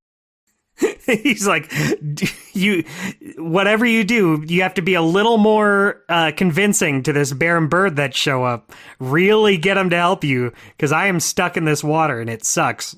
What he needs to do is he needs to keep going back in the spring until there's like 10 of him, and then they can push the boulder away with their own combined power. See, that's a concept for a whole different game right there. Too many Gnawties. A time travel Too many tale. Gnawties. That would be perfect. Can I just He's like, you know what? We got these 10 Gnawties. We could take on the world. Can I also just share my fan theory about this Gnawty? I'd be so pissed off if you didn't. You would be as pissed off as Mildly Naughty in the wintertime if his boulder hadn't been removed. Yeah, Hyle says, "Can I share with you my headcanon?" And then he never does until next winter. I've got to save something for the bleakest months out of the year, Dustin. That's true. I was out of line for getting upset. So my thinking is that this Gnawty escaped the Kremling crew after the fall of Crocodile Isle. He had a choice, right? He was like, I could follow the Kremling crew to the northern Kremisphere, maybe go along with Chaos and then King K. Rool on another harebrained scheme to get revenge against the Kongs. Or I could just say, the hell with this, and settle down somewhere and make a nice quiet life for myself, Hobbit style. And just live a nice, normal life, low stress. Yeah. And so I think this Gnawty just basically said, I am retiring to somewhere where the Kremlings will never find me. And he stumbled upon Spiral Mountain, somehow made his way through Gruntilda's lair, got to Click Clock Wood, got inside, and made himself a nice home. That's a beautiful story. Honestly, like, I look at his little tree home, and I think I would require a little bit more space. Like, maybe a little, like, home office to the side. Definitely a bathroom. I'm not really sure where Mildly Gnawty does his filthy business. There's a fireplace. Like, whenever I encounter any, like, home in the DKU, another piece of headcanon is there must be a hidden compartment, like a hidden door in the wall that leads to a bathroom. That's gotta be it. There's gotta be a toilet in there and a place to clean oneself, because, like, to me, like, that looks very cozy. But then I think about, well, where would I shit? Yeah, it's great until you have to shit. Then all of a sudden, you're starting to see the flaws. And then, you know, it's also great until a boulder falls down and traps you outside your house for a large part of the year. That's true. What did he do? He just slept outside, right? For at least 3 months. I'm guessing, yeah. He just slept outside, and he would, like, I don't know, scavenge for food and, like... Okay. And none of the Grublin hoods come up to him and say, yo, man, you all right? You need any help? I mean, I can understand that, but, like, what the fuck is Nabnut doing? Yeah, seriously. Well, Nabnut's so high up there in the tree, maybe he just doesn't want to go near the water. He doesn't seem like a water guy. Man, I mean, just bad neighbors all around. Yeah. They need to communicate better. Well, the late 90s were a heady time, a hedonistic time for all the Gnawty fans out there, because they only had to wait less than a year and a half until they got the next big appearance of Gnawties. And what an appearance it was. The last all-new appearance of Gnawties. Like, Hyle, you don't mean... I have to mean, because there's only one other game we have left to discuss. Donkey Kong 64, which turns 25 years old this November.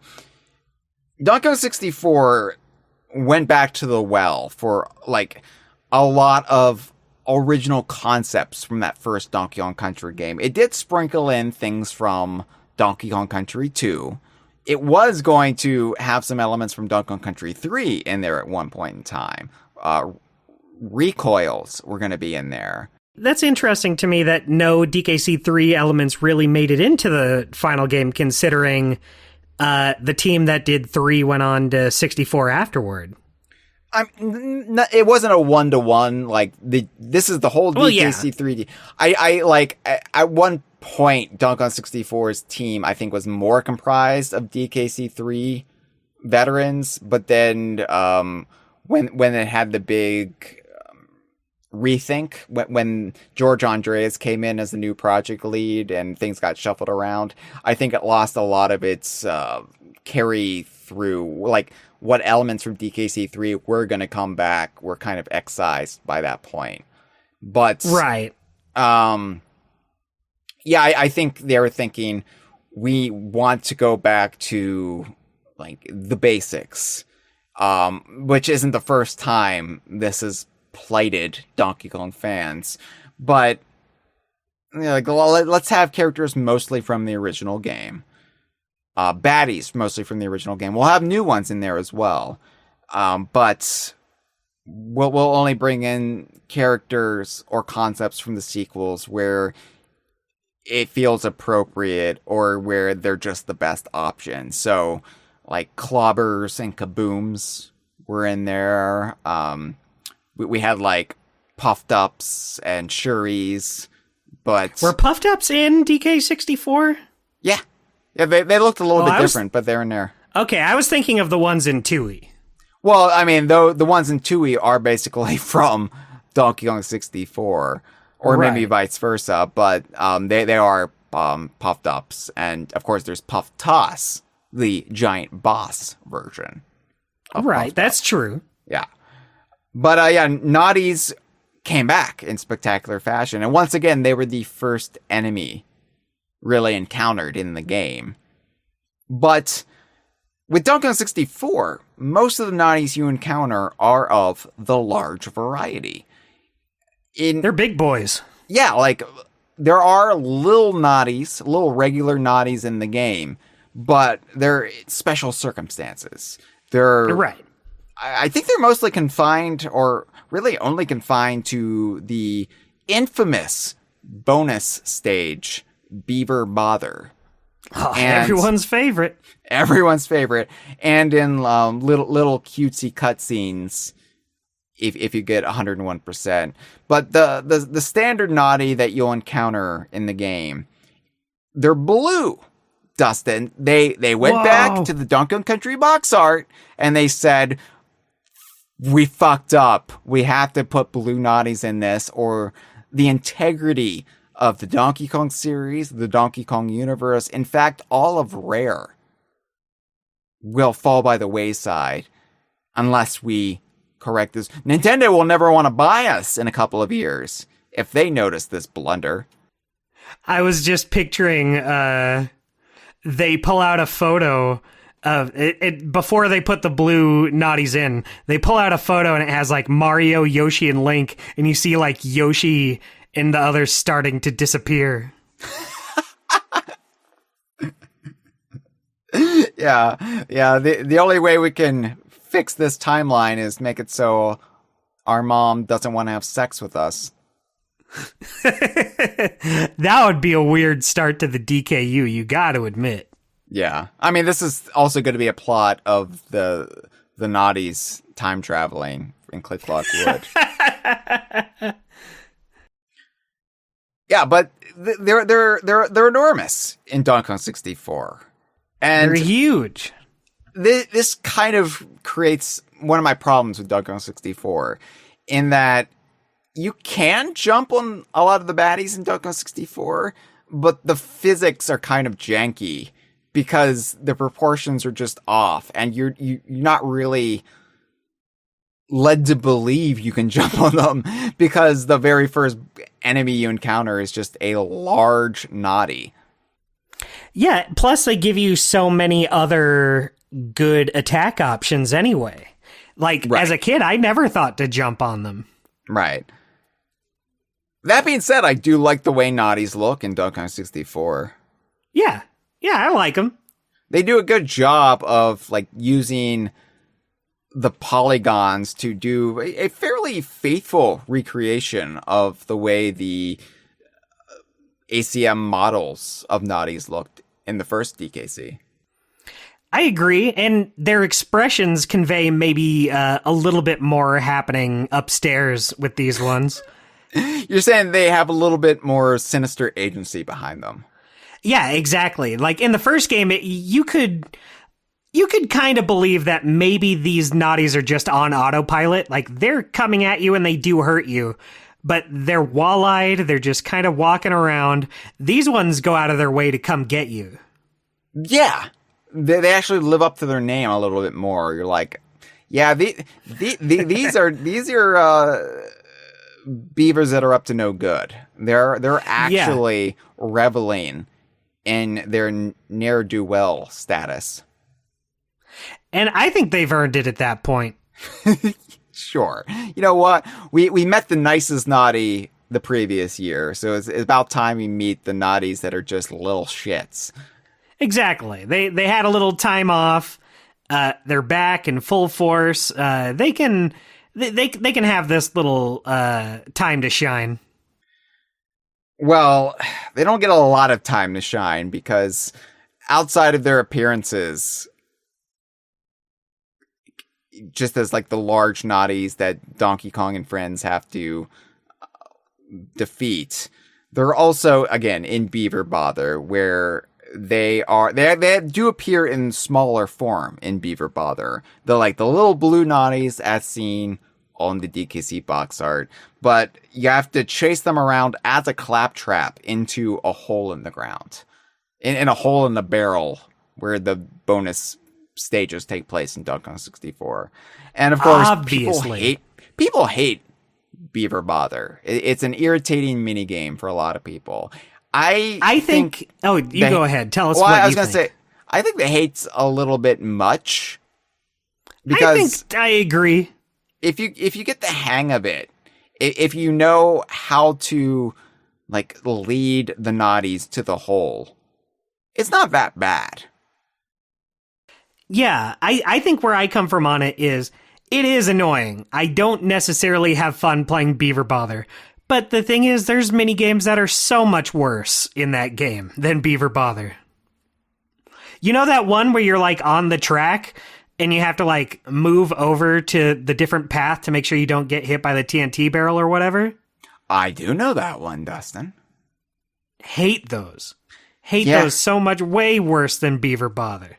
I'd rather do 2 Beaver Bothers before I do one of those. I agree. Honestly, like I it's easy to get swept up in like the community hive mind for a lot of this stuff, and so I think I eventually was just like, yeah, Beaver Bother, not great, but yeah, like thinking about it honestly, not so bad. No, there's worse. There's worse out there. Now, there are also yellowish gold Gnawties that appear in Donkey Kong 64. I know. Your heart can only take so much. The gold Gnawties, I believe they sometimes appear in the Rambi like mini game. Where that's true. You're right. They'll award you 10 points if you gore a gold yellowish Rambi Gnawty. They're highly sought after is what you're saying. Yes. And there's also the secret ending of Donkey Kong 64, the dolphin auditions. The auditions that Cranky is holding for the next console Donkey Kong game for what would become the Nintendo GameCube. Of course, ultimately being Donkey Kong Jungle Beat. And there are a few which Gnawties would not be appearing in. No, the Gnawties botched their auditions. Suffice to say, they really fucked up. There's a little golden Gnawty who appears behind Dogadon in a little scene where Dogadon's like blah, blah, blah, trying to scare Diddy, and then a little Gnawty, little golden Gnawty comes up behind Dogadon, and Dogadon's like, I'm scared of the Widow Gnawty. Which hilarious. I could feel the sincerity in that. It's like, wow, all that effort I put in to get in 101%, and this is how I'm rewarded. Thank you, Rare. Thank you so much. Such bleeding edge humor, really reinventing the wheel. Comedy stylings of the Donkey Kong 64 team, everyone. All downhill from here.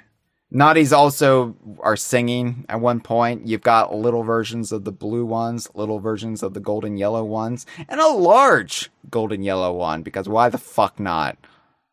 Man, their colors really are just inverted, because the belly on the big yellow ones is blue. Oh, yeah, I guess they are. That's stupid. That's a dumb thing. A blue belly? What? Have you ever heard of such a thing? Like, I assume that the bellies were like their skin, right? Like, Right. why is their skin blue? Like, do they are they? Well, no, because their suffocating? hands and feet are just a normal, like, pinkish skin color. I guess it's just like the bellies are fur, and they just have blue fur, but only on the belly. But only on the bellies. Okay, you know what? The Kremling source influenced their evolution. Anything can happen. They can come in any color you can dream of. It doesn't fucking matter. Ideas beyond your wildest imagination. Anything can happen. So these ones, the colors are switched. Yeah. And then that's it. Gnawties didn't appear after that. Yeah, sorry. But it's weird, right? Like, I feel like most Donkey Kong fans know and like hold Gnawties up there as far as like classic enemies of the Donkey Kong series. Yeah, I mean, like we said, they're kind of like the Goombas of that first game, just your basic small enemy. And but unlike Goombas, they didn't stick around. And it's sort of bewildering how little they appeared. I mean, you hold them up there with zingers, and wow, I guess a lot of Donkey Kong enemies haven't reappeared. No, but even like the ones that reappeared in the Payon games, you know, I guess Gnawties never got to be part of that. No, and there are baddies within the Payon games that appeared in all three of those. So, outside of Land and Donkey Kong 64 and Banjo-Kazooie, Gnawties never reappeared outside of Donkey Kong Country remakes. Bizarre. How sad. How sad for them. Oh, well. Sorry. Yeah. Dustin, we somehow have 5 calls for this. I could not believe that when I saw that. It feels like every now and then we'll maybe have like a couple calls. Sometimes we get no calls. But Gnawties of all things, no, they get 5 calls. Yeah, people were just rushing to their pockets to pull out their phones for this one. They're just like, I gotta get to my pockets. I have some things to say. And finally, I have the platform in which to express my long-held opinions about Gnawty. So why don't we take this first call, Dustin? Sounds good. And really see if there are actually any more avenues of discussion to go down when it relates to the characters Gnawties from the Donkey Kong series. I would be surprised if they weren't just repeating everything we've already said, but I'm excited to find out. I'm almost hoping they are, because I will be slack-jawed if there is more to say. Yeah. Okay, let's find out. I love Gnawty. DKRDS here, by the way. I think my favorite iteration of the character is DK64, where, once again, the first enemy that you encounter, but they have that nice little, it's like their run-up sound to you. There's like a after you defeat them, and then the little watermelon comes out. That's just bliss. That is pure bliss. I wonder if we'll ever see a world where Gnawty is playable and what that would be. I guess the closest we ever gotten was probably the DK Bongo racing game on the Wii, Bongo Blast, or DK Pilot that never came out. I would just love to hear what you guys think. How, what world, if there is any, in what game would we get a playable Gnawty? Maybe another Mario baseball game? I would love to see one of those. But shout out to Hyle and Dustin. You guys rule. You are King K ruling it on the podcasting, and I love listening to every episode. Appreciate you guys. Thank you for the call, DKRDS. That was a surprising amount of passion for Gnawties that I did not expect right out of the gate Wow. Yeah, I wasn't expecting to hear anyone say they love Gnawties. With such breathless enthusiasm. Now, here's the thing. I love Gnawties too. I love all of this stuff. Dust. Obviously, I do. Yeah. But, wow, DKRDS was running laps around us. With their I enthusiasm. totally agree.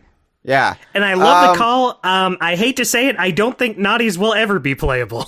No, They're pretty far down the list, I think. Here's the thing. I'd love it if they were. I'm never one to say, give up. Give up your dreams. No. Give up your fantasies.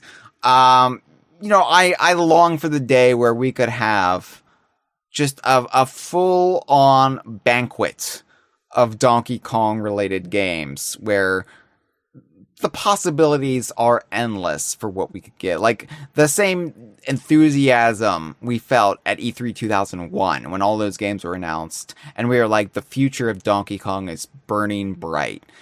And I want to get back to that point where we could have more than just a game every decade.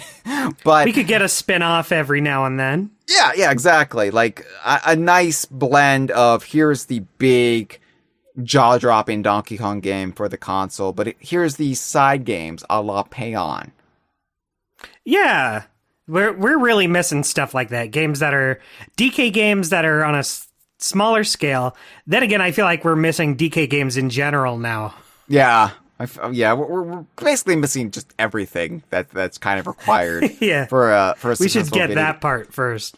Well, honestly, no. The only thing we're missing is the video game. We have everything else. We have like the big theme park. We have the merchandise. We just need a game. But yeah, I hate to sound greedy, but I would like the one thing I want most. That being said, when I was listening to this call, I was trying to think, what would I like to see as far as like a playable Gnawty? And it's like, not in a racing game, not in a baseball game. Like, I definitely don't want to see a playable Gnawty in a Mario game. Like, that doesn't hold my interest. What would be interesting, though, would be to take the core conceit of the beaver. Like, damming things, building like twig structures, are you thinking like a construction game starring Gnawties, or not even just starring Gnawties, but some sort of like construction game set within the DKU, and you could like utilize different characters for different purposes or tasks or structures. So maybe something like that, where we could actually put Gnawties to work the way nature intended them to work. Get back to normalcy a little bit around here instead of attacking gorillas. What's this fucking millstone business? What's this bullshit? Yeah, that's my answer. But really, I would just like to see a lot more than a playable Gnawty in the future. Like, Lanky Kong's got to come back at some point, right? Yeah, I'd like to see the Brothers Bears come back. Yeah, I have a long list, and the list basically just keeps going. Like, if it was actually a parchment, it would probably stretch for miles and miles, maybe like across time zones of what I want in future Donkey Kong games. But I'm sure playable Gnawty would be on there, but if I'm standing pretty low. Yeah, if I'm standing on the east coast of the continental United States, I think playable Gnawty would be somewhere on the parchment around Montana. if I'm honest. You can bring you have the choice. Your two options are you can bring King K. Rool back, or you can have a playable Gnawty. Which is it? Boy, the amount of people who would wish me dead if I said playable Gnawty and I could like actually make it happen. Like, Nintendo came to me, Shigeru Miyamoto showed up at my doorstep, and they were like, this is top secret. It's of the utmost importance. We needed to ask one of the biggest Donkey Kong fans in the world their opinion of this, because we only have the resources to do one. It's King one K. or the Rool, other, not both. King K. Rool back in the Donkey Kong series, or a playable Gnawty. And like, oh man, I really think DK's main villain should be back, but when else am I going to get a playable Gnawty? Yeah. Yeah, I would be assassinated. I feel like even people here on DK Vine would be like, Hyle, come on. You really shit the bed this time. Really, like, the only person in the world who would want the other one would be DKRDS. So sorry DKRDS. I can't go along with you there, but I love the excitement you show for our little beaver pals. Yeah, I'll say this.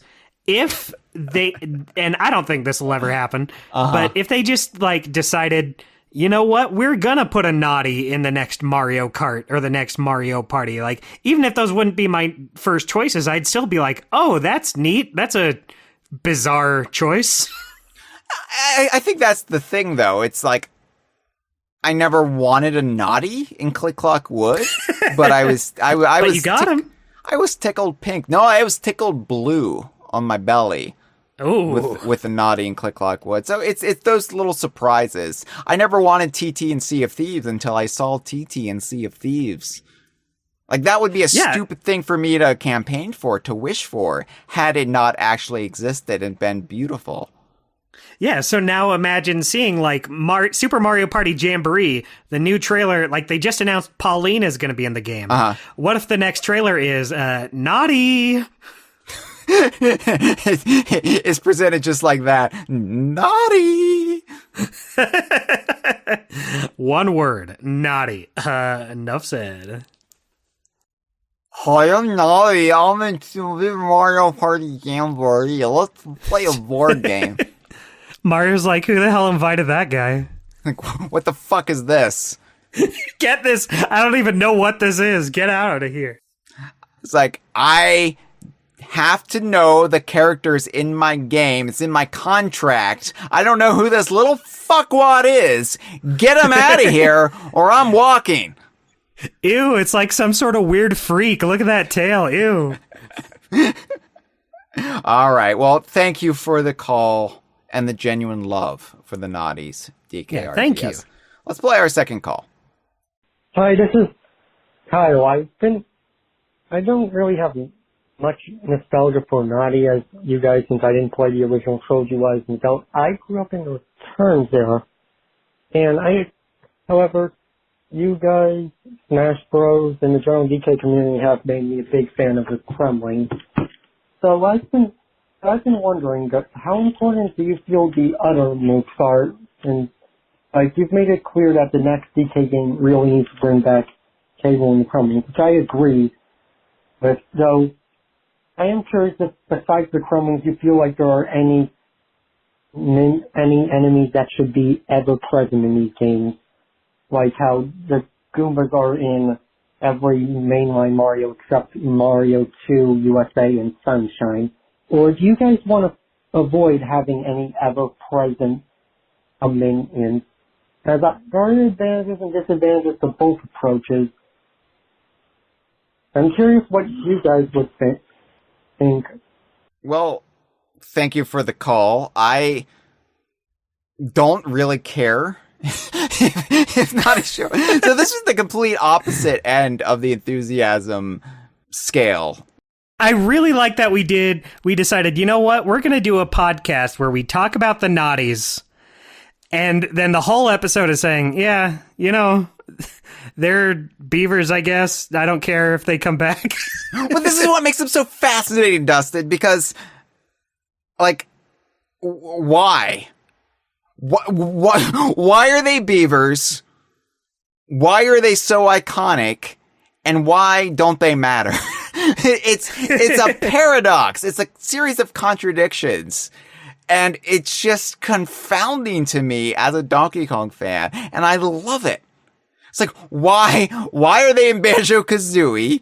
What the fuck is happening? I don't understand. And the whole world's gone crazy. It's topsy-turvy. I like how Kyle here was like, yeah, I don't have the same amount of nostalgia for these as you do. And I'm like, well, hold up there. Well, hold on there. Yeah, now let's be clear here. I like them. I have a lot of affection for them, but it's not like the core concept of the Kremlings themselves. I don't think they are vital for any future success or consistent integrity of the Donkey Kong series. I would certainly be delighted if they showed up again. I would. Oh yeah, for sure. But as far as like the other Kremling crew aligned animals that I would want to come back first, Zingers by far. For sure. Zingers are probably like the most iconic out of all of those. Manky Kong would be a really fun pool to revisit and really explore a little bit more in depth. Gnawties are fun, and they have a lot of resonance if you're a fan of the original game or Donkey Kong 64 or Banjo-Kazooie. But I don't think they're necessary. I don't think they're required. No. But yeah, I agree. I would still love to see them. If they showed up in another game, I'd be like, oh, hey, I know those guys. I do think it is something that might hold the Donkey Kong series back a little bit. Because Mario, stuck with Goombas. And because Donkey Kong didn't stick with this, that spirit of reinvention is always there. And because that spirit of reinvention is always there, it feels like things can't stick quite as much. And so we don't have, plushes for Gnawties out there. We don't have, the same level of merchandising right now that you get for every single Mario baddie. That's been in the series, going back to a certain point. You don't see plushes for, Fry Guy from Super Mario Brothers 2. Well, you don't see a lot of merch for anything in Mario 2 other than, Birdo. No, just the stuff that has been incorporated into the larger Mario series since then, like Shy Guys and Ninjas, Yeah. But, so I would love to see more, deep cut Donkey Kong merchandise. And that's why I'm glad, aesthetic wise, it seems like they are sticking with what Retro laid down in 2010. I just want some older stuff to creep back in, of course. And if Gnawties do, I will certainly not hold up my nose at it. Don't get me wrong. I really do enjoy Gnawties. I'm just saying they're kind of baffling in their existence. And, right. I'm not saying they should be the Goombas of the Donkey Kong series. It's just interesting that they weren't. It's interesting that they were and they ultimately weren't. Yeah. Just a lot of weird decisions. It seemed like they were set up to be. Yeah, exactly. Yeah. Well, thank you for the call. Let's take our third call. Yo, it's me, Nautilicious.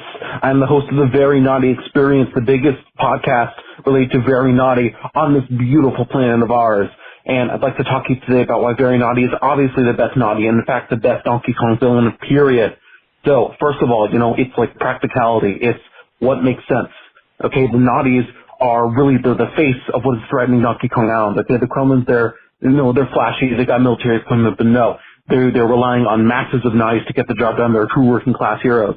So obviously, it makes sense to fight a large Gnawty because that's really the pinnacle of what you're facing.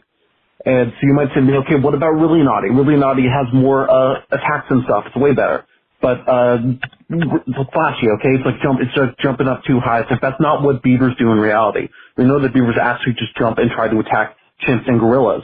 And that's what Very Naughty does. And I appreciate that down-to-earth style. And finally, if you beat Really Naughty, if you're a real fan, you've beaten the Game Boy Advance version with the definitive version of Donkey Kong Country, then if you go back to the DK house, you go back to their little shack, you will see Very Naughty in there, and then he'll just hop away. People are like, oh, K. Rool's the best villain, but really, if you think about it, he shows up to the Kong's house was already there. He wants to revoke a confrontation. Very Naughty already knows. He's confident in his masculine superiority. So he's in the house, and he just hops away. He's like, I can go to your house whenever you want. I have ultimate power over you, and it is a mercy they let you leave last time. And I really appreciate that sort of behavior, the sort of frankness of the Very Naughty. He's very straightforward, and that's what we want on the, what names did I give? The Nautilicious. Yes, Nautilicious, the best Very Naughty show. Thank you for taking the call. Thank you for the call.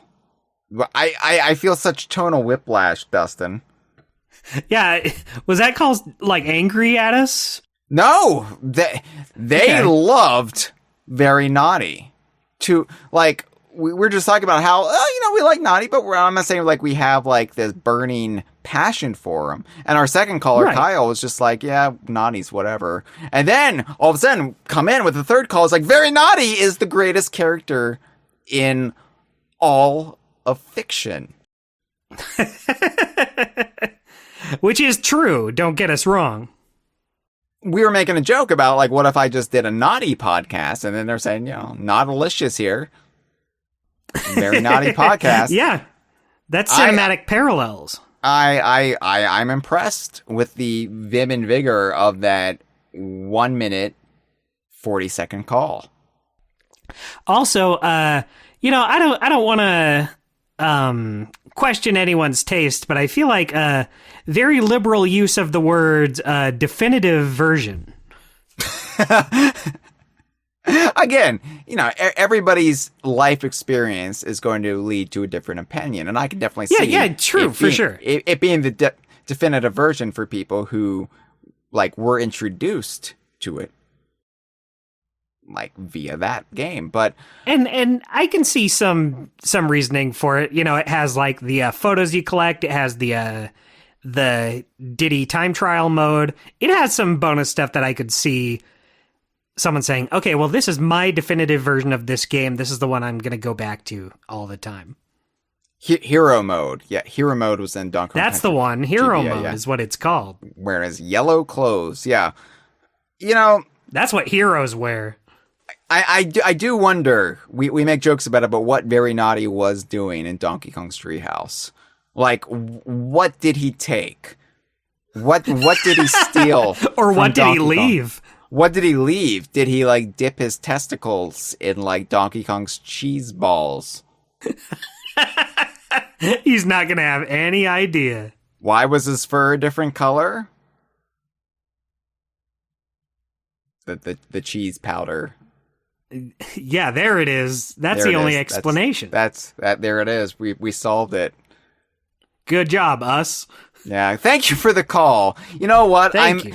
The way this is going, our next call is just going to be like, I hate Gnawties. Gnawties are terrible. I hate anyone who likes him, too. We'll see. I mean, the way this is going, I feel like it's just going to be back and forth between the two extremes of Naughty opinion. There's nobody that gets too out of hand. I feel like we're pretty much in the middle, but we're the only ones, Dustin. I didn't realize the zealotry, the polarity of the Naughty divide until very passionate.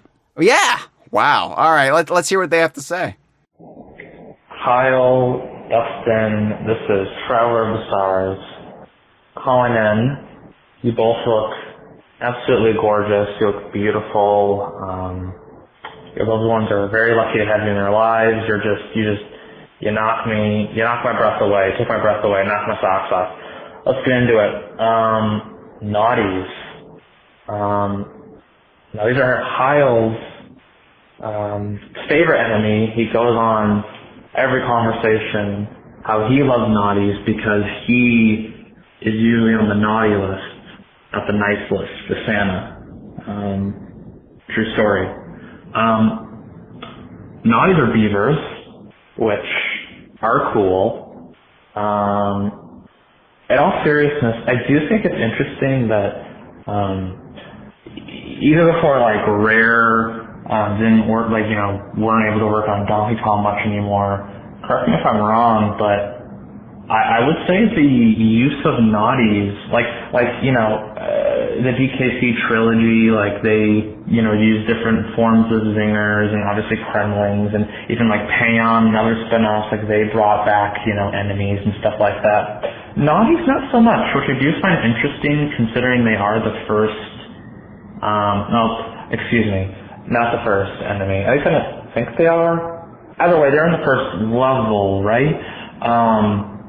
Forgive me if I'm wrong. Either way, they were pretty prominent in the first game, but and even like an XP like them hasn't really, like, they didn't really reappear. I mean, I guess there are other rodents, I guess, but I don't know, like, for example, for Mario, like all of the enemies in its first game have, gone on to become iconic. And even again, like I would say, even if Retro didn't use a lot of returning stuff, like I'm saying, like even the spin-offs before Retro and a bunch of enemies were brought back, like I don't know, like a lot of enemies were brought back, but not Gnawties.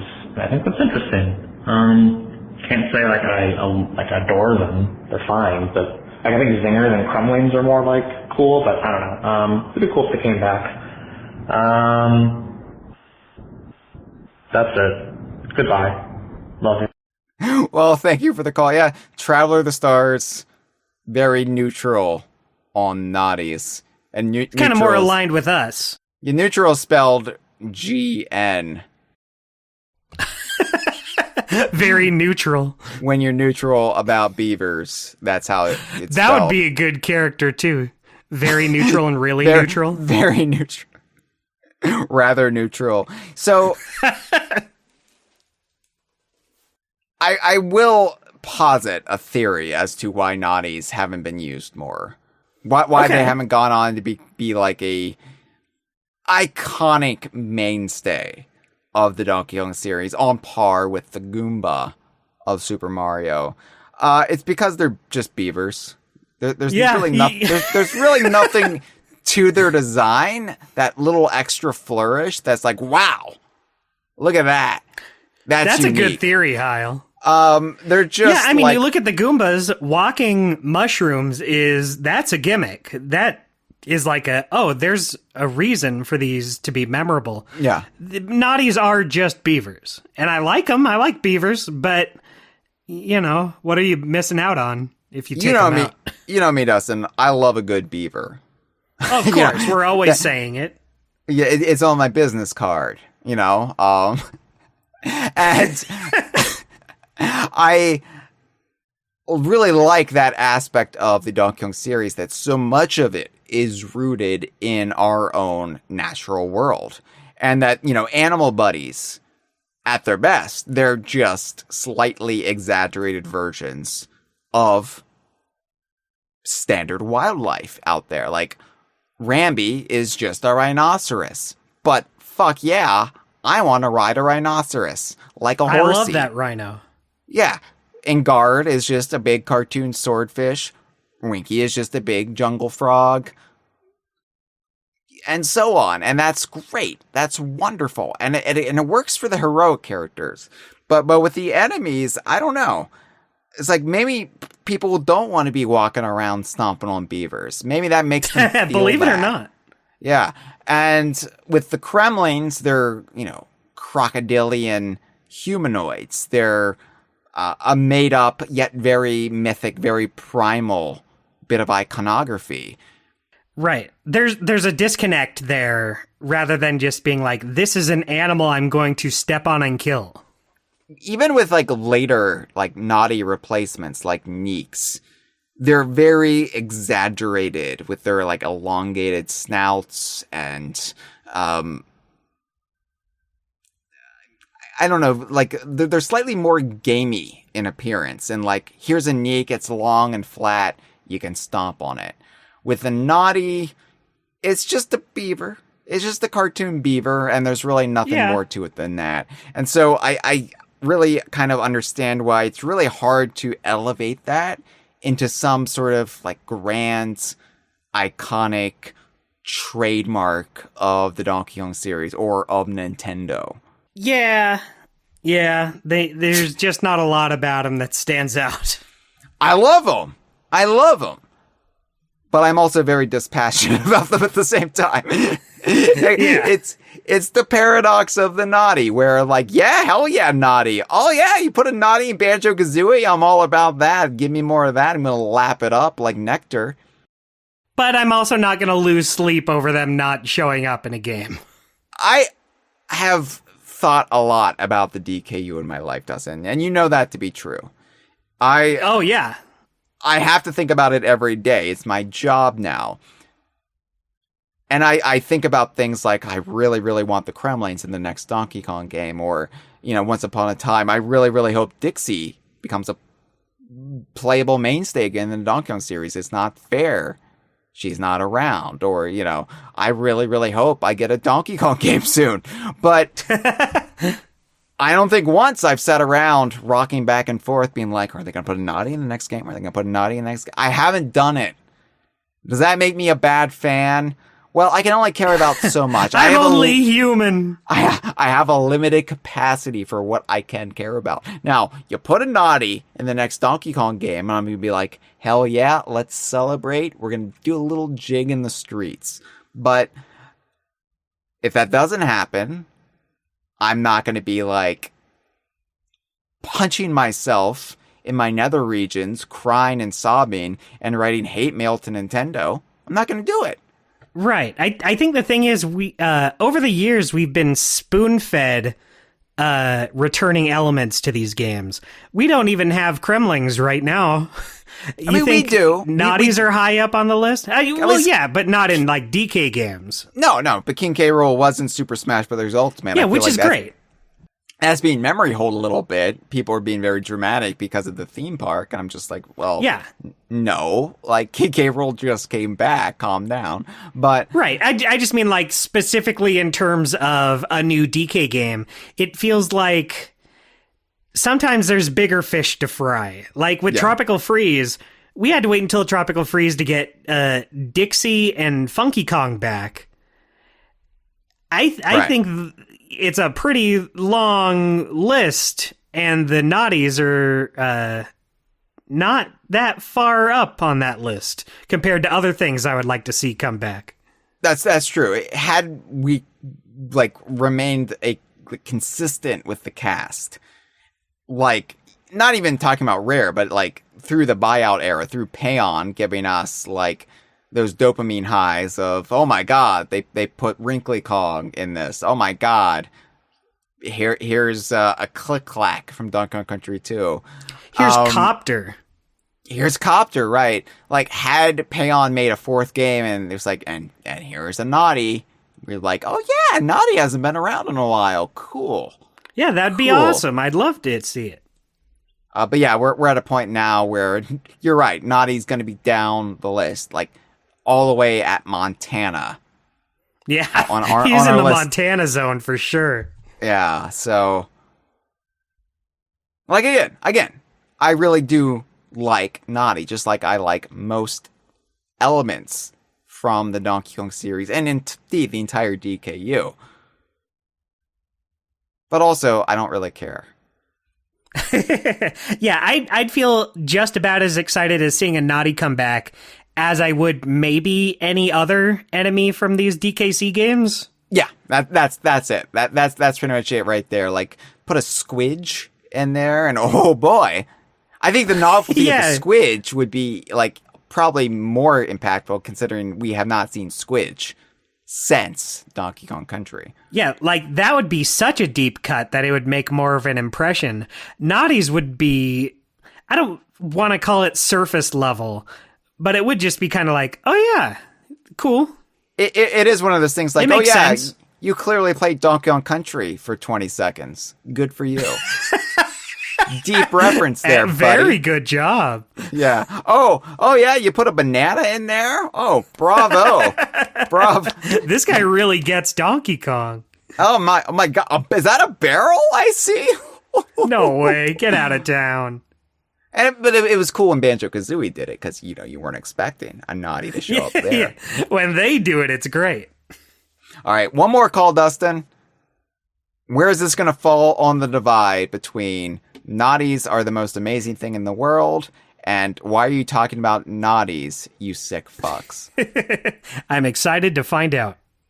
Hey guys, this is TJ, here to talk about the Naughty Beavers. What to say about these guys?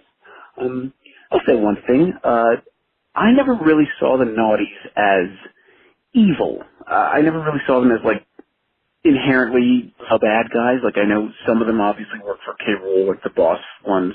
I know, they're capable of they're intelligent enough for conversation, like the one in Banjo. But, in my opinion, for the most part, I kind of saw them as, like, the Waddle Dees from Kirby, where, they're very passive. They're, maybe easy to bully, and that's how they get in line with the bad guys. From my point of view, I thought maybe the Kongs just view them as pests. Like maybe, they gnaw on the banana trees or, they gnaw on the surfboards that Funky leaves out or something, and that's why the Kongs don't like them and knock them out of the way as they're adventuring.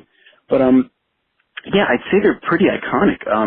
In my head, I used to see them as just as iconic as the Zinger enemies were, and, thinking back to it, like, they've only been in, 2 games. They were only in the original country and the 64. Payon didn't even bring them back.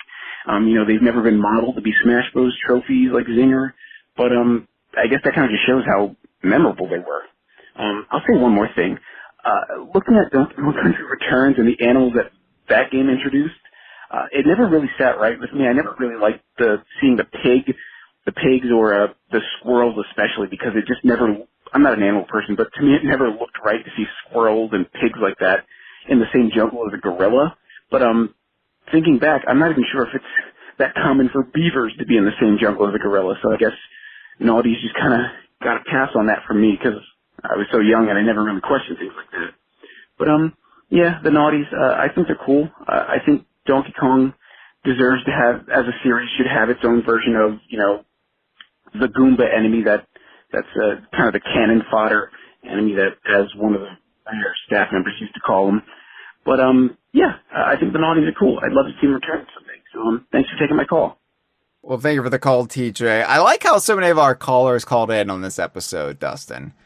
Me too. Well, no, but I like how they start their calls by saying, "Oh boy, Gnawties." What can I say? Huh? Like they didn't know what they were gonna say about it, but they just had to call in. Like something deep inside of them told them, "Finally, I can share my thoughts on Gnawties. I just don't know what those thoughts are." It's like you're at a funeral for someone you didn't really know that well. Is this episode a eulogy for the concept of the Gnawties? It could be. Yeah, I mean, it might be. We might never see them in a new game again. TJ had a good point here, though, about, the evil nature of Gnawties, or maybe the lack thereof of evilness. Well, we've seen from Banjo-Kazooie that not all Gnawties are nefarious. Maybe peevish if they don't get their way, like they're made to be outside of their house for 9 months into the freezing winter. But yeah, I think that's a reoccurring motif in the Donkey Kong series, where even if you are a enemy type traditionally aligned with enemy forces, it doesn't necessarily mean you are inherently evil. We've seen that beyond just mildly naughty. We've seen that with Kremlings proper. Like we've seen that with Crunch or K. Lumsy. And I mean, I really like that about the Donkey Kong series is one of the things I don't like, one of the tropes I feel a little bit uneasy with in fantasy is when you have a species or a race of fantasy creatures that are they're all bad. They're all evil, like orcs. Like there's no redeeming we're all elements. Angry, we're all mean, and we love hitting people. Yeah, because there's just something very unseemly about it as far as the implications of that. And there's nuance to people and creatures.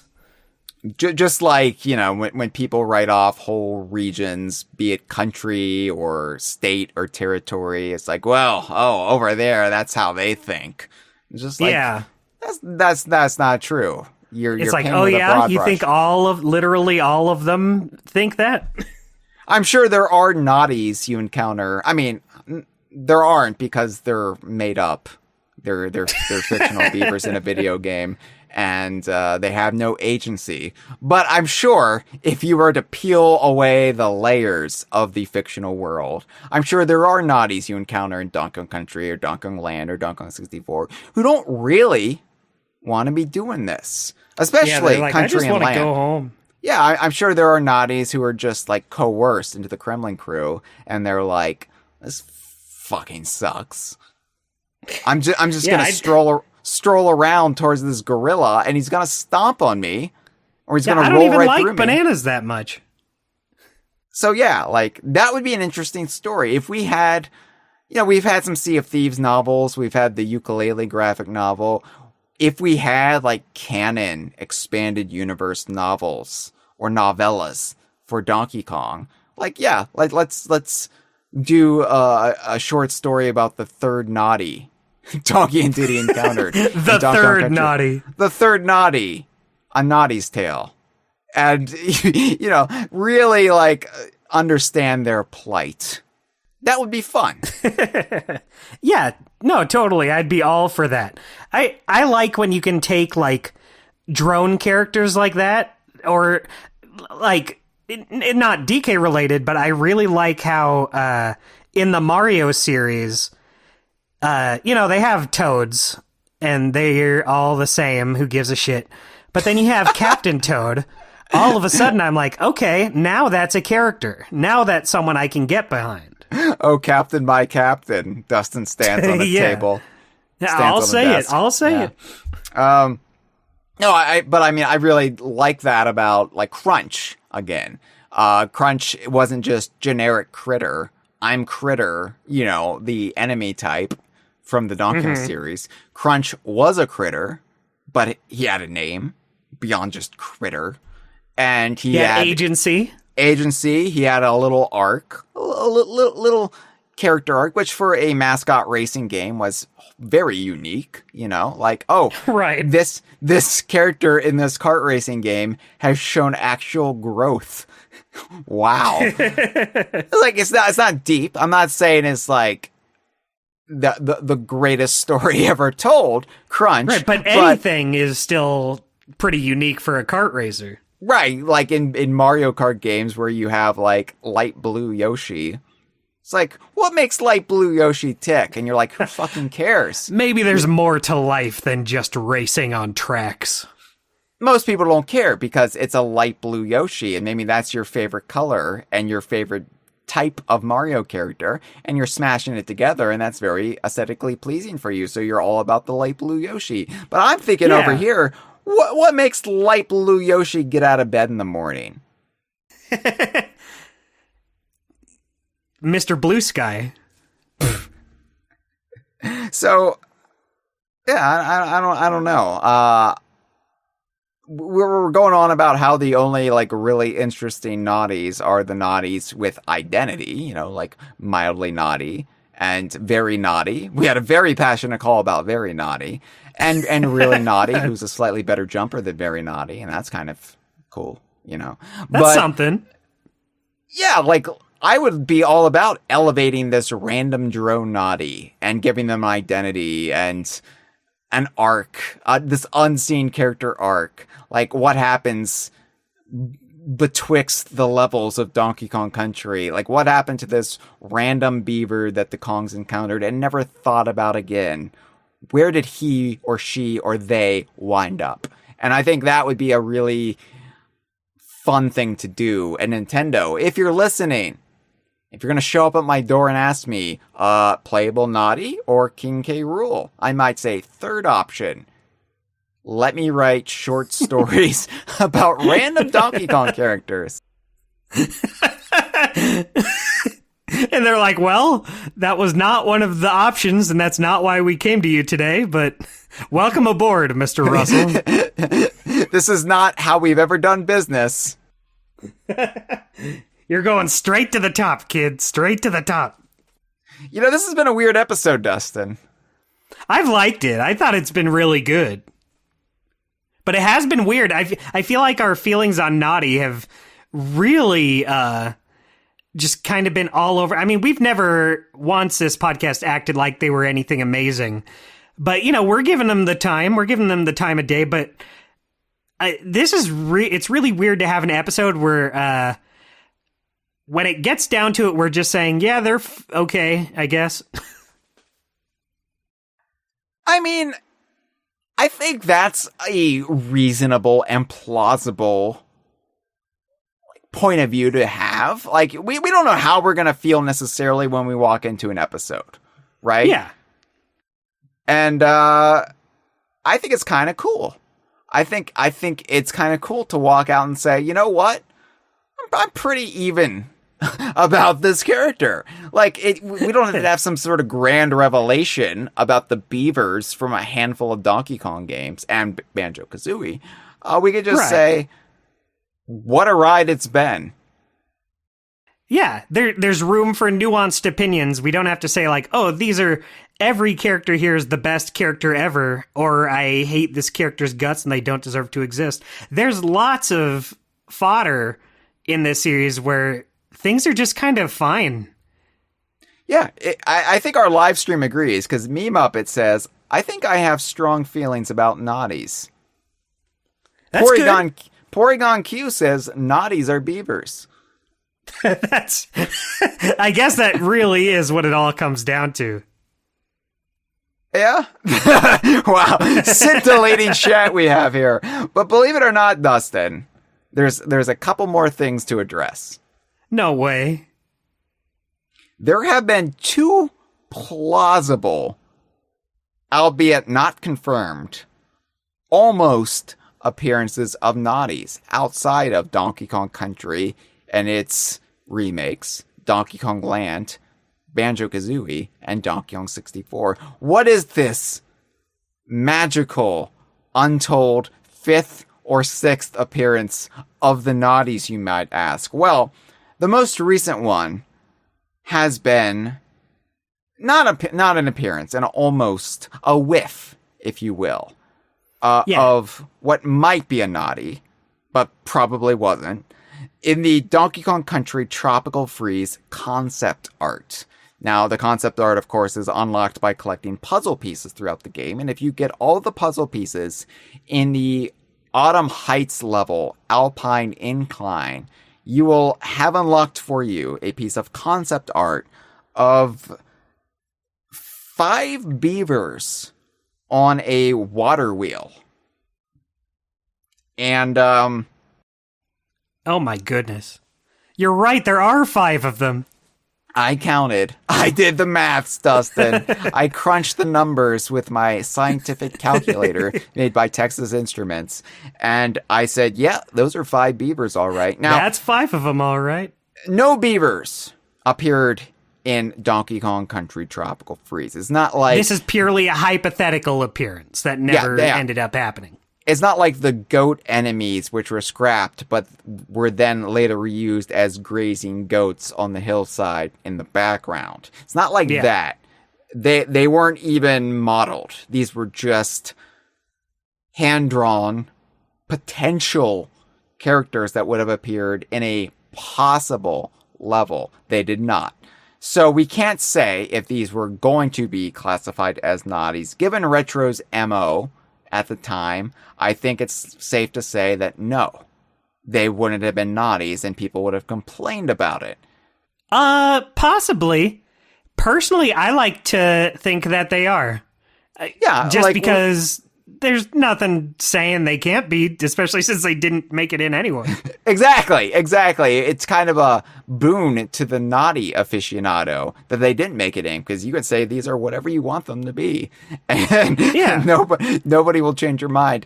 It does call into question what the concept art is to the Kongs, because they are collecting these puzzle pieces in game. What are they seeing? What's being presented to them? The in-universe characters. That's a good point. They must be collecting something, right? And because all they get from the puzzle pieces are the concept art. And so, I imagine the concept art are these weird doodles the Snowmads did of this is how it can go down when we do this. This is what it might look like. And one of them's like, could you imagine if this town was full of those pigs? But no, this concept art might be okay, we're bringing in a lot of the native wildlife to our forces, and we're training them. We're making these dragonflies into monocle Monicas. So what if we brought in some of these Gnawties and we had them power a water wheel? Like we know they can grind with millstones. So what if we put them to work on water wheels? Yeah, I like that. They're kind of strategizing. Lord Frederick was like, I don't want to do that. And so the only that sounds hard. The only evidence of this plan was the puzzle pieces the Kongs collected in Alpine Incline. Yeah, he was just like, that doesn't sound like a very good idea. Gnawties are kind of mid, you know? Nobody was saying mid in 2014, Dustin. That's true. Yeah. He would have pioneered it. Although I'm sure in the new Donkey Kong game, whenever it comes out, they will have that line in there. Gnawties are mid. Because you have to keep things contemporary. You can't keep things rooted in the 1990s. Like, even Funky Kong has evolved with the times, despite being a surfer pastiche from that era. Yeah, I think in the next game he should have an Among Us on his plane. Mm-hmm. Yeah. What's now the toilet? We're talking. What's the toilet? Oh, with the head? Skibbity toilet? Yeah, Skibbity toilet, you know. I love the idea of one of the Kongs getting really into Skibbity toilet. At least Swanky Kong, it's how he gets Swanky's back. wearing a t-shirt of it. Swanky, of course, lost his TV show in the 90s, and he's been, doing the traveling sideshow circuit since then. And so maybe Swanky, he's on TikTok now, and he's like in a toilet. He says, "Hey Kongs, let's skibbity toilet down to the polls, huh?" Wow, are we doing it, Dustin? Are we writing the next Donkey Kong game? I think we're doing it. So many good ideas that Nintendo can't legally use now because we've shared them and they don't want to pay us. Yeah. Now they won't be able to use Skibbity Toilet Swanky Kong. Swanky Skibbity Sideshow. Oh. Hate that. So not. Well, you're gonna love this. Gnawties, of course, a Gnawty appeared in Banjo-Kazooie, and everyone loved it. The children rejoiced. Armies showed up in Conker's Pocket Tales. Mm-hmm. So, were any Donkey Kong characters ever going to wind up in Conker's Bad Fur Day? Well, probably not, given that, it became an M-rated game, and, Nintendo would probably not be too cool about that sort of thing. We're gonna put in Gleam and Bream in Conker's Bad Fur Day, and Nintendo was like, no, not Gleam and Bream. You'll ruin the sanctity of Gleam and Bream if you use it here. You've soiled the good name of Gleam and Bream, and now this IP is ruined. We're gonna have to scrap all of it. So being that the DKU is a shared world, it's a shared universe, and we at DK Vine, we look for the deeper connections that won't be discussed. Like, not the obvious stuff that's just flagrantly there, like, hi, I'm Gnawty, a boulder in front of my door, what? But the stuff that flies under the radar that the average layperson will not notice, but we, being the twisted little freaks that we are, we're like, hey, have you ever thought about this?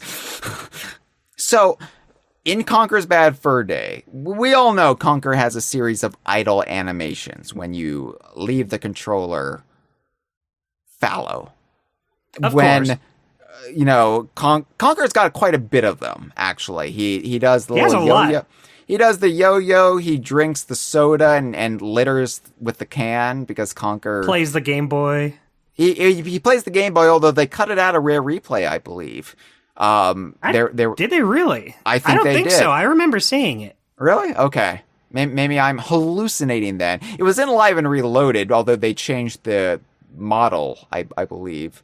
Right. Like he was originally going to just be playing a Game Boy Advance, and it was very, very out in the open, and I think they changed it in the final build. But one of the idle animations Conker does is he pulls out a men's lifestyle magazine, which is a very polite way of saying an adult magazine with nudity, with centerfolds. This That's sort weird of thing, to look at it just out in public, I think. I mean, Conker, he's basically given up at this point. He doesn't care what people think. That's true. This is where he was really kind of going off the rails, and he was just becoming this fringe member of society where he was just, you know what, I don't care who sees me discard my soda can by kicking it into this open field. I don't really care who sees me whip out my squirrel junk and piss all over the place. I don't care who sees me reading my adult magazine that I just keep on me at all times because I'm a skeevy little fella. This was also like the latter day of these types of magazines. They still exist, but they've really just fallen in cultural cachet because, well, the internet. The internet has made nudity and sexuality, anything you're into, anything you want, can be discovered with just a quick type at your keyboard. And so there's Who no needs need, a magazine anymore? Yeah, there's no need to rely on these airbrushed, very vanilla types of magazines. And I realized, they came in all, like, it wasn't just your Playboys or your Playgirls. They kept going, Penthouse, Hustler, and then there were, fetish magazines and what have you. But by and large, I'm just saying, Conker wouldn't be reading these magazines in this day and age. He would just be looking at porn on his phone. Right. You'd just be like, seen that one already. Just scrolling through them. Given that Conker's Bad Fur Day had to prove that it was for adults only, Conker was reading a men's lifestyle magazine in Bad Fur Day. And the magazine was called Beaver. Oh my God. And I shared this on social media the other week when I started breaking down future conversations, an episode about the Gnawties. And I started I wasn't compiling my notes in full, but I was going down a list of talking points we could hit. And I was like, wait a second, doesn't Conker look at a magazine in Bad Fur Day? And sure enough, it's Beaver. And if you look closely, and it's easier to do in the era of, high-def TVs and rare replay, it's a lot more crystal clear than it was back on our CRT TVs back in 2001. But there is a beaver on the cover of Beaver magazine.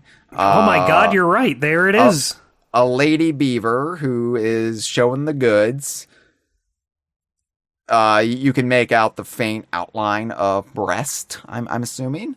Now, and she's doing the provocative pose, hands behind her head and beaver tail. She's like, look at me. Look at me. Right, yeah. And, I guess that's fine. Yeah, I mean, if that's what you're okay. into. Yeah, I mean, no judgments here. But my question, Dustin. Yes. Could this be, in fact, a Gnawty? You know what? To me, looking at the picture, that does not look like a Gnawty to me. That looks... We said at the beginning of the episode, all Gnawties are beavers, but not all beavers are Gnawties. And so I think this... To me, the tropical freeze ones I look at and I think, those could be Gnawties. This Conker one I look at and I think, that is just an anthropomorphic beaver. Now, what makes you say that this could not be a Gnawty, given that we've already established that Gnawties can look different depending on a game's in-house art style? Mildly Gnawty in Banjo-Kazooie looks like a completely different sort of beaver. I don't think it's that far off. Well, I don't think it's that far off from the ones in the DK games. I think the muzzle is different, the pupils are different, but that's about it. It has a very similar body structure, head to body ratio. But this beaver does not feel the same to me. Is it the provocative posing?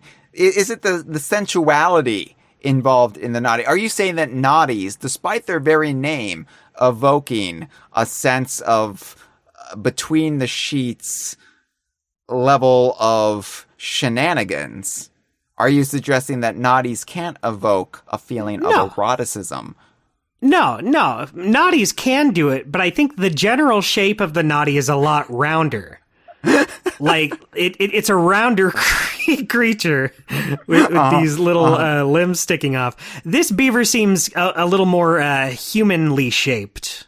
Humanly shaped to me. Beaver, you're right. More anthropomorphic. You're probably correct there. You're probably correct there. However, I would not be surprised if we come to find out down the line in a short story written by me that this was actually the very third Gnawty encountered by Donkey and Diddy Kong in Donkey Kong Country.